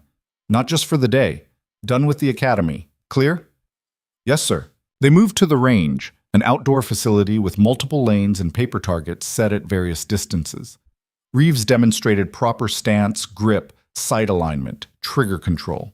Then he had them practice dry firing, getting comfortable with the weapon's weight and mechanics. Damon felt the pistol in his hands and muscle memory kicked in. The grip settled into his palm like it had never left. His finger found the trigger naturally. His stance widened automatically, weight balanced, shoulders squared. Reeves walked past, glanced at Damon's position, and nodded. You've done this before. Yes, sir. How long ago? 15 years.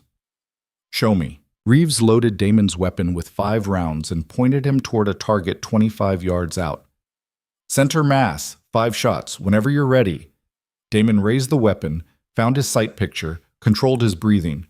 The world narrowed to the front sight post and the target beyond it. He squeezed the trigger smoothly, letting the shot surprise him. The pistol kicked. He reset, acquired the sight picture again, fired. 5 shots in maybe 6 seconds. He lowered the weapon, made it safe, and stepped back. Reeves walked down range to check the target. When he came back, he held it up for the other recruits to see. All 5 shots were clustered in the center ring, tight group, textbook accuracy. That's what we're looking for, Reeves said. Controlled. Precise. Cade, you're my demonstration model today. Everyone else, get to that standard. Damon nodded and moved aside while the other recruits took their turns. Marshall was shaky, his shots scattered across the target. Porter was solid, his military training evident. Branson shot fast and aggressive, most of his rounds hitting but without the precision Reeves wanted. They spent 4 hours at the range, drilling fundamentals until everyone's ears were ringing despite the protection and the smell of gunpowder was thick in the air. By the end, Damon's hands were steady but his shoulders were screaming from holding the shooting position. Reeves gathered them for final notes. Some of you are naturals. Some of you need serious work. We'll be doing this 3 times a week. By the end, I expect everyone to qualify at expert level. If you can't shoot straight, you can't be a cop. Simple as that. That afternoon, they moved into tactical scenarios again, but this time with simulated weapons. Paintball guns modified to feel and handle like real firearms. The scenarios were chaotic and loud, designed to replicate the sensory overload of actual incidents. Damon got paired with Marshall and 2 other recruits for a building clearance scenario. Active shooter in a school. Multiple rooms. Unknown number of threats. They stacked up at the entrance. Marshall was point, Damon was second, the others trailing. The whistle blew and they moved in. The mock school was dark, lit only by emergency lights. Sounds blared from hidden speakers, screaming, gunshots, alarms. Marshall hesitated at the first corner. "Move," Damon said quietly. "Don't stop." Marshall rounded the corner, weapon up. A target popped out, an instructor in a padded suit playing a hostile. Marshall fired. The paintball caught the instructor in the chest. The instructor dropped. "Clear." They kept moving. Second room, empty. Third room, another hostile. Damon took the shot this time, center mass. They reached the main hallway, multiple doors. Limited time. This was the test. How do you clear multiple unknowns when you're outnumbered and outgunned? Marshall looked at Damon. "What do we do?" "We divide. You and Chen take left. Me and Hayes take right. Call out as you clear." They split. Damon and Hayes moved down the right corridor, clearing rooms methodically. Empty. Empty. Then they hit a classroom and found 3 hostiles waiting.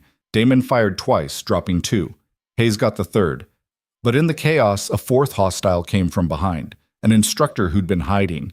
He lit up Hayes with paintballs, marking him as a casualty. "Hayes is down!" the instructor shouted. "Cade, you're alone." Damon kept moving. 2 more rooms, 1 hostile in each. He cleared them both, his movement smooth and automatic, his mind calm despite the noise and chaos. He reached the end of the corridor. Scenario complete. The lights came up. Instructors appeared, pulling off their padded suits. Holland was among them, clipboard in hand. "Not bad," Holland said. "Split decision was smart. Execution was clean. Hayes, you got caught by tunnel vision. Didn't check your 6. That's a killable mistake." Hayes nodded, breathing hard, covered in paint. "Yes, sir." "Cade, good work." "Thank you, sir." They ran through 2 more scenarios. By the end of the day, everyone was exhausted, bruised from paintball impacts, and covered in multicolored splatter. Damon drove home in silence again, his mind replaying the scenarios, cataloging mistakes, filing away lessons. He was getting better, stronger, more confident, but so was everyone else. The recruits who remained weren't weak. They were the survivors, the ones who refused to quit. Advancing meant being better than good. It meant being exceptional.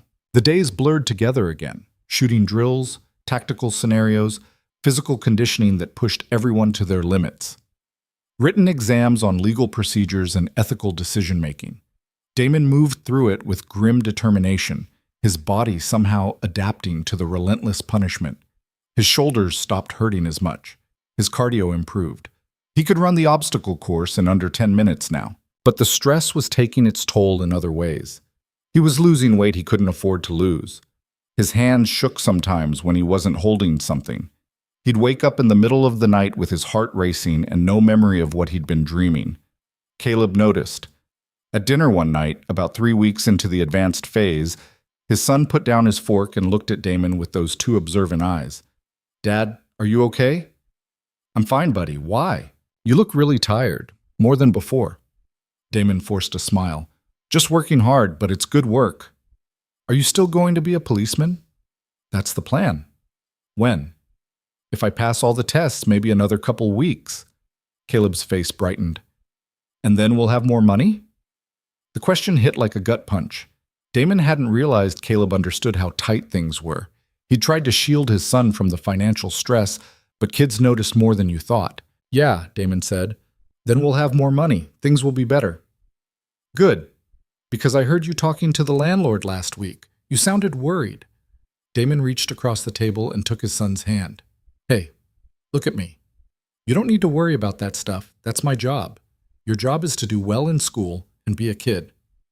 But I want to help. You help by being you.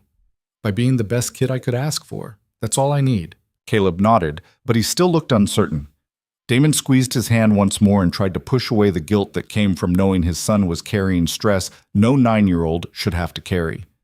That weekend, Damon got a call from Holland. Unexpected. The sergeant had never contacted him outside of training before. Cade, you busy? No, sir. What's up? I need you to come by the academy tomorrow, 10 o'clock. I want to talk to you about something. Is there a problem? No problem. Just a conversation. Can you make it? Yes, sir. Good. See you then. Holland hung up. Damon stared at his phone, trying to figure out what the conversation might be about. He'd been performing well. His scores were high. He hadn't caused any issues. Maybe they were cutting him anyway. Maybe there was some regulation about age or health that he'd overlooked. He spent the rest of the day anxious, unable to focus on anything. That night he barely slept. The next morning he dropped Caleb off at a friend's house for a play date and drove to the academy. The parking lot was empty, the building quiet. He found Holland in the classroom, reviewing files at the desk. Cade, come in. Close the door. Damon did. He stood at attention, waiting. Holland gestured to a chair. Sit. This isn't a reprimand. Damon sat, still tense. Holland leaned back, studying him. You've been doing well. Top 5 in the class, actually. Your shooting scores are excellent. Your tactical decision-making is solid. Your physical performance has improved significantly since day 1. Thank you, sir. But I'm concerned about something. Damon's stomach tightened. Sir, you're running yourself into the ground. I've seen it before. People who push so hard they burn out right before the finish line. You're exhausted. You've lost weight. Your hands shake when you think no one's looking. Damon didn't deny it. I'm managing. Are you? Because from where I'm sitting, you're barely holding on. I'll make it through. Holland was quiet for a moment. Why are you doing this, Cade?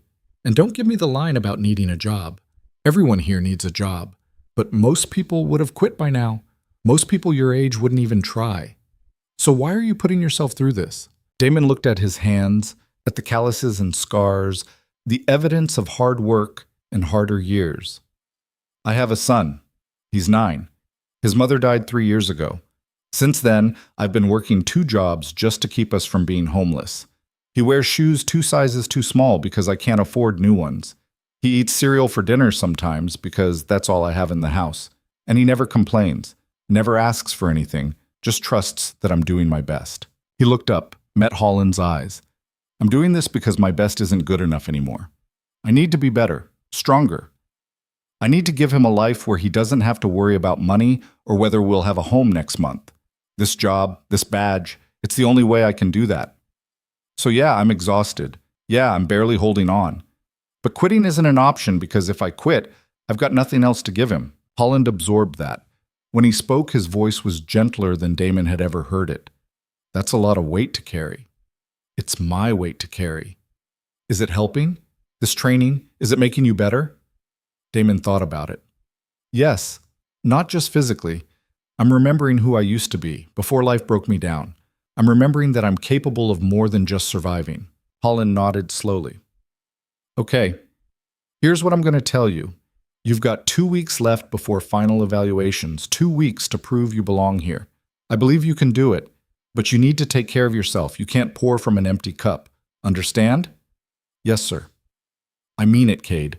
Eat more. Sleep when you can. Don't train on your days off. Your body needs recovery time. I'll try. Don't try. Do it. Because if you collapse during the final evaluation, I can't pass you. I don't care how good you are. Understood, sir. Holland stood. Damon stood with him. One more thing, Holland said. I pulled your file, your military record. Damon went still. You were Special Forces, Ranger Battalion, 3 deployments, honorable discharge with commendations. That was a long time ago. Not that long. You were good, Cade, really good. So good that when you left, people noticed.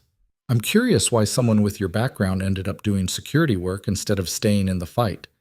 Damon chose his words carefully. I met someone. She changed my priorities. Your wife? Yes. She must have been something special. She was. Holland extended his hand. Damon shook it. 2 weeks, Holland said. Give me everything you've got left. Then you can rest. Yes, sir. Damon walked out of the academy feeling lighter than he had in weeks. Not because the pressure was off, but because someone had seen him struggling and instead of cutting him loose, had offered support. He drove home, picked up Caleb, and spent the rest of the day doing nothing but being with his son. They played games, watched movies, built a fort out of blankets and couch cushions. For one afternoon, Damon let himself just be a father, and for the first time in a long time, it was enough. The final 2 weeks moved faster than the entire 2 months before them. Maybe because Damon stopped fighting his exhaustion and started managing it. Maybe because he finally believed he might actually make it. Or maybe it was just that time had a way of accelerating when you were running towards something that mattered. He followed Holland's advice, ate more, even when his budget screamed at him. Slept when he could, even when his mind wanted to keep working. Stopped training on his off days and spent that time with Caleb instead. And slowly, his body responded. The shaking in his hands eased, his sleep deepened. He gained back a few pounds. Not much, but enough that his shirts didn't hang quite so loose. The other recruits noticed. Marshall commented on it during a lunch break. You look different, man. Less like you're about to collapse. I'm pacing myself better. About time. You were scaring me for a while there. Porter joined them, unwrapping a sandwich that looked significantly better than the peanut butter one Damon was eating. Final eval is in 3 days. You guys ready? Marshall groaned. I don't think I'll ever be ready. They're going to throw everything at us. That's the point, Damon said. They want to see if we can handle everything at once. Can we? We're about to find out. The final evaluation format had been posted on the bulletin board that morning. 1 full day, dawn to dusk, rotating through every skill they'd learned. Obstacle course, firearms qualification, hand-to-hand combat, tactical scenarios. Written exam, community interaction scenarios. And a final element they hadn't trained for. A surprise challenge that would test adaptability and decision-making under completely unknown conditions. 28 recruits remained. 2 had washed out in the past week, 1 for failing firearms qualification repeatedly, another for freezing during a high-stress scenario and nearly causing a training accident. The ones who were left had been hardened by the process. They moved differently now, spoke less, focused more. Even Branson had changed. He was quieter, more controlled. Still competitive, still arrogant, but tempered. The humiliation of losing to Damon had done something to him. Damon wasn't sure if it was growth or just better camouflage for his ego, but either way, the open hostility had cooled into a tense professionalism. They'd been paired together for a tactical scenario the day before, and Branson had actually communicated, actually worked as part of the team. When it was over, he'd nodded at Damon, not friendly, but acknowledging. It was progress. The night before the final evaluation, Damon sat with Caleb in the living room, helping him with homework, math problems, fractions and decimals. Caleb was getting better at them, his confidence growing. Dad? Yeah, buddy? Tomorrow's your big test, right? Yeah, the final one. Are you nervous? Damon thought about it. A little, but mostly I'm ready. I've worked hard for this.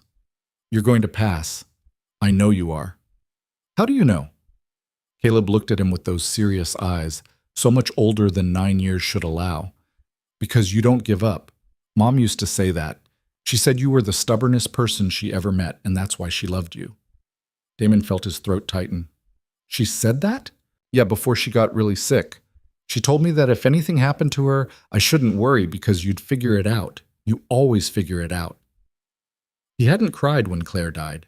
Hadn't cried at the funeral. Hadn't cried during the endless nights working 2 jobs or the mornings when he woke up and forgot she was gone for just a second before reality crashed back in. But sitting on the couch with his son, hearing Claire's words through Caleb's voice, something broke open in his chest. He pulled Caleb into a hug, holding him tight. I love you, buddy. You know that? I know, Dad. I love you too. They sat like that for a while, just holding on. Then Caleb pulled back, wiping his eyes. You're going to make her proud tomorrow, he said. I'm going to try. You don't have to try, you just have to be you. Damon smiled, genuine and full. When did you get so smart? I've always been smart, you just noticed. They finished the homework together. Damon made dinner, spaghetti again, but this time with actual sauce he'd bought instead of the jar stuff.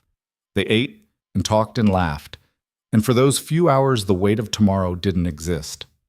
That night Damon tucked Caleb into bed, read him a chapter from a book about space exploration, and stood in the doorway watching his son fall asleep. I'm doing this for you, Damon whispered to the quiet room. All of it, every hard day, every moment I wanted to quit. It's all for you. Then he went to his own room and slept better than he had in months. The alarm went off at 4 a.m. Damon shut it off, got up, and moved through his routine with calm precision. Shower, dress, eat, check his gear.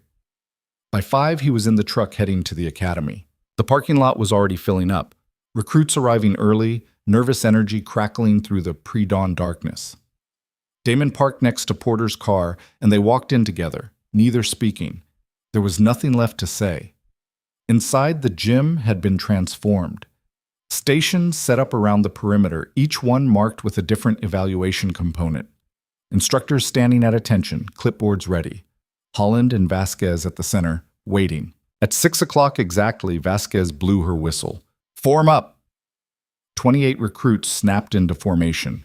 Damon took his place, standing tall, breathing steady. His body ached in all the familiar places, but underneath the pain was something new. Strength. Not the kind he'd had at 25, but something harder. Something earned. Holland stepped forward. Today you prove everything. There are no second chances, no do-overs. You perform or you fail. We'll be watching every move, every decision, every moment of hesitation or strength. At the end of the day, we'll have our final class, the ones who graduate, the ones who get the badge. He paused, his eyes sweeping across them. The rest of you will go home knowing you gave it everything you had. And that's worth something too. But it's not the same as finishing. Vasquez took over.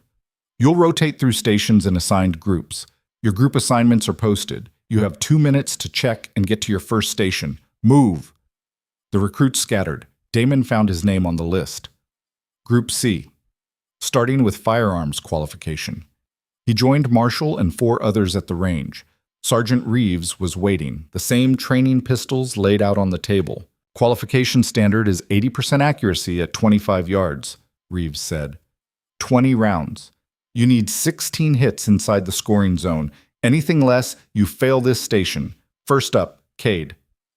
Damon stepped to the line, loaded the weapon, took his stance. The world narrowed to the front sight and the target downrange. Everything else fell away. The other shooters, the instructors watching, the weight of the day. Just the trigger and the breath and the squeeze. He fired 20 rounds in smooth, controlled succession. When he made the weapon safe and stepped back, Reeves walked down range to score. 19 hits, 95%. Good shooting, Reeves said. Next. Marshall went next. His hands shook, but he pushed through, landing 14 hits. Not enough. Marshall, you're at 70%. You'll get 1 remedial attempt at the end of the day if there's time. Right now you're flagged. Next shooter. Marshall's face went pale, but he nodded and stepped aside. Damon caught his eye, gave him a small nod. It wasn't over yet. The rest of Group C shot. Most passed. 1 failed completely, landing only 8 hits, and Reeves dismissed him immediately. No remedial. Just gone. 27 recruits left. They rotated to the obstacle course. Damon ran it in 9 minutes, 52 seconds. His best time ever. His body moved like it remembered being young, muscle memory overriding the years of decay. He finished and kept walking, cooling down, watching the others. Porter finished strong. Marshall barely made the 12-minute cutoff, stumbling across the line and collapsing. Branson destroyed the course in under 8 minutes, making it look effortless. Next was hand-to-hand combat. Live sparring, 3-minute rounds, judges scoring. Damon faced off against a recruit named Torres, a solid fighter with good technique. They went the full 3 minutes, both landing clean shots, both defending well. The judges gave it to Damon by a narrow margin. He won his second match too, against a younger recruit who had speed but no strategy. Damon weathered the early rush, controlled the pace, and secured a submission in the second minute. The tactical scenarios were brutal. High-stress simulations designed to push decision-making to the breaking point. Damon rotated through 4 different scenarios: active shooter, hostage situation, domestic violence call, and a traffic stop that escalated into an armed confrontation. He handled each one with cold precision, his mind clear even when the scenarios threw curveballs. In the hostage situation, one of the hostages was actually an armed suspect. Damon spotted the tell, wrong body language, hands positioned wrong, and neutralized the threat without harming the real hostages. Holland watched from the sidelines, making notes. By noon, they broke for lunch. 25 recruits remained. 2 had failed firearms qualification and been sent home. The survivors sat scattered around the facility, eating quickly, conserving energy. Damon found a quiet corner and ate his sandwich. His body was holding up better than expected. Sore, yes. Tired, definitely. But not broken. Not even close. Marshall joined him, looking shaken. I have to requalify on the range. If I don't pass, I'm done. You'll pass. You don't know that. Yes, I do. You know how to shoot. You just got in your head about it. This time, don't think. Just do. Easy to say. Marshall. Damon looked at him directly. You've made it this far. You've survived everything they've thrown at you. The range is the easy part. Trust your training. Marshall nodded, not looking convinced, but he ate his food and seemed to settle slightly. The afternoon sessions were harder. Community interaction scenarios where they had to de-escalate hostile civilians, handle mental health crises, manage domestic disputes without using force.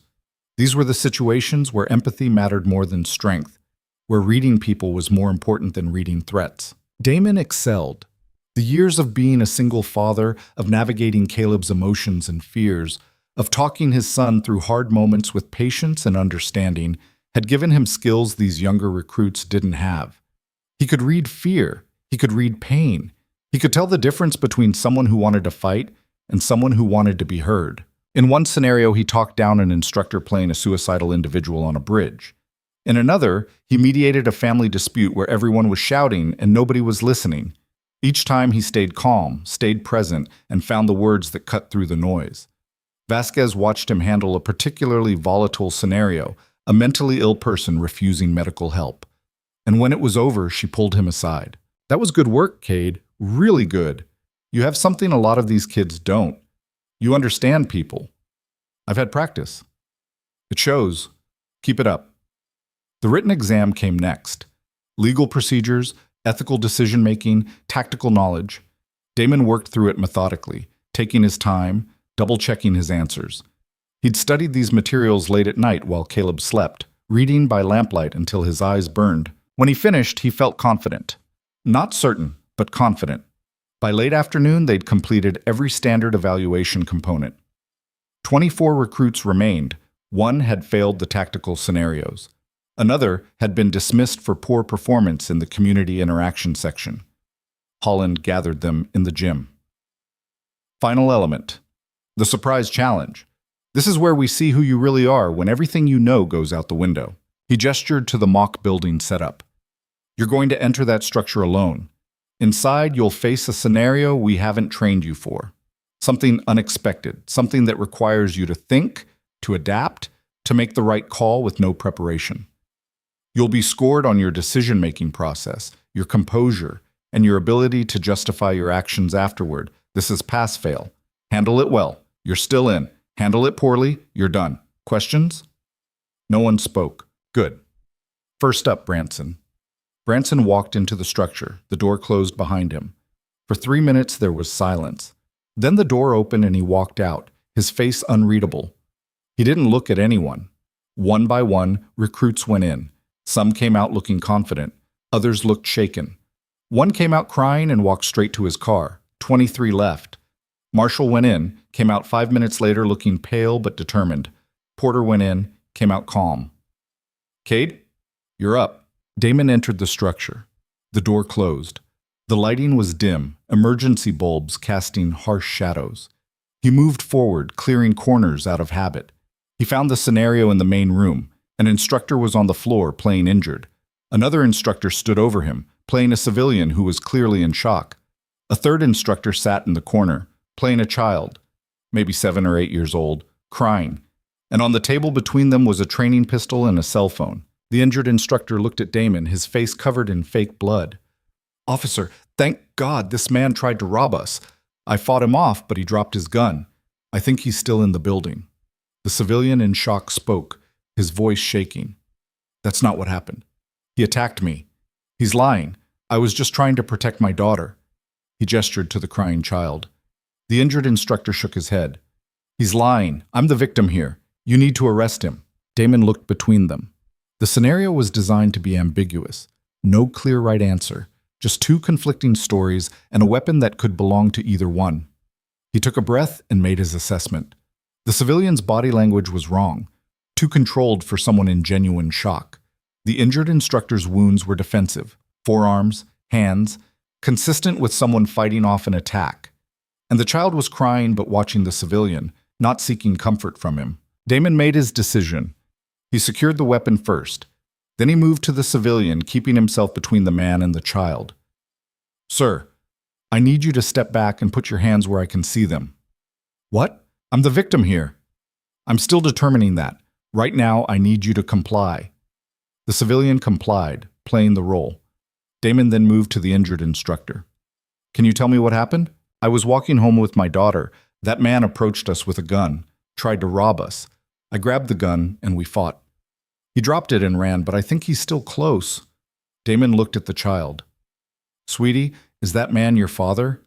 The child playing the role shook her head. "That's my dad." She pointed at the injured instructor. Damon nodded.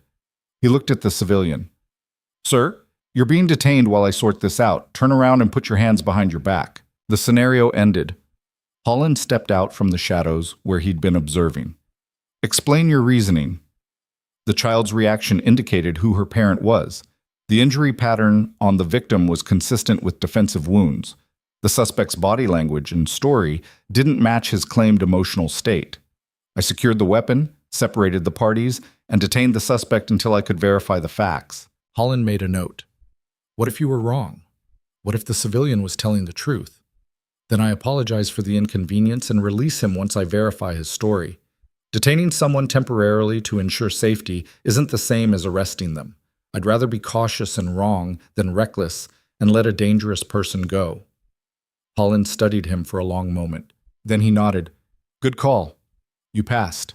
Damon walked out. His hands were shaking again, but this time from adrenaline, not exhaustion. Marshall was waiting outside. "How'd it go?" "I passed." "Thank God. My scenario was insane. I had to choose between pursuing a fleeing suspect or helping an injured civilian. I chose the civilian." "That's the right call." Holland seemed to think so. They waited while the last few recruits went through. One more failed and walked out, head down, done. 22 recruits left standing. At 6 o'clock, as the sun was setting, Holland and Vasquez gathered them in the gym one final time. "Congratulations," Vasquez said. "You've completed the final evaluation. Now we deliberate. We'll review your scores, your performance across all categories, and make our final decisions. We'll have results tomorrow morning at 0800. Go home. Rest. We'll see you then." The recruits dispersed slowly, exhausted and anxious. Damon walked to his truck with Porter and Marshall. "This is it," Porter said. "Tomorrow we find out if everything we went through mattered." "It mattered," Damon said. "Whether we get the badge or not, we proved something to ourselves." "Easy for you to say," Marshall muttered. "You crushed every station. I barely scraped by." "You scraped by. That means you made it. Don't discount that." They stood in the parking lot as the sky turned purple and orange. 3 men who'd been strangers 2 months ago and were something like brothers now. "Whatever happens," Porter said, "I'm glad I met you guys." "Same," Marshall said. Damon nodded. "Same." They shook hands and went their separate ways. Damon drove home in the fading light, his mind quiet for the first time in weeks. He'd done everything he could. The rest was out of his hands. When he got home, Caleb was waiting on the porch again, like always. How'd it go, Dad? I think it went well. We'll know for sure tomorrow. I made you something. Caleb handed him a card, handmade from construction paper and covered in marker drawings. A stick figure in a police uniform with a badge. The words, "Best Dad Ever," written in Caleb's careful handwriting. Damon held the card and felt everything he'd been holding back rush to the surface. The fear, the exhaustion, the hope, the love for this small person who believed in him even when he didn't believe in himself. He knelt down and hugged his son. Thank you, buddy. This is perfect. Are you crying, Dad? Yeah, but it's okay. Sometimes crying is good. They went inside. Damon made a real dinner for once. Chicken and vegetables he'd picked up on the way home. A small splurge he'd decided he'd earned. They ate together, and Caleb talked about his day, about his friends, about normal kid things that felt like a glimpse of the life Damon was fighting to build. After dinner, they sat on the couch and watched TV. Caleb fell asleep against Damon's side halfway through. Damon sat there, not moving, feeling the weight of his son's trust pressing against him. He thought about Claire, about what she'd said, that he always figured it out, about the faith she'd had in him that he'd never quite had in himself. I hope I'm making you proud, he whispered to the empty room. I hope I'm doing this right. The room didn't answer, but somewhere deep inside, Damon felt like maybe she was listening. That night he slept without dreams and woke up feeling ready. 8 o'clock came fast. The recruits gathered in the gym, 22 nervous faces waiting for the verdict that would change their lives one way or another. Holland and Vasquez stood at the front with a single sheet of paper. The final list. Before we announce the results, Holland said, I want you all to understand something. If your name isn't on this list, it doesn't mean you failed. It means this particular path wasn't yours. You pushed yourselves further than most people ever will. You proved you have courage and determination. That matters. Never forget that. Vasquez stepped forward. That said, we have 18 graduates. When I call your name, step forward. She started reading. Names Damon recognized. Good recruits, strong performers. Porter. Porter stepped forward, his face breaking into a tired smile. Marshall. Marshall looked shocked, like he couldn't believe it, but he moved forward. More names, the group in front growing, the group behind shrinking. Damon waited. His heart was hammering, but his breathing stayed steady. Cade. He stepped forward. Relief flooded through him so intense it almost buckled his knees, but he kept his composure, found his place in the line. Vasquez called 4 more names. Then she stopped. 18 graduates. 4 who didn't make it. Branson's name had been called third. He stood in line, looking straight ahead, his expression neutral. The 4 who didn't make the cut stood there for a moment, processing. Then one by one they walked out. No speeches, no drama, just quiet acceptance. Holland addressed the graduates. You 18 are now probationary officers. You'll start field training next week. You'll be assigned to veteran officers who will teach you how to actually do this job. Some of you will thrive.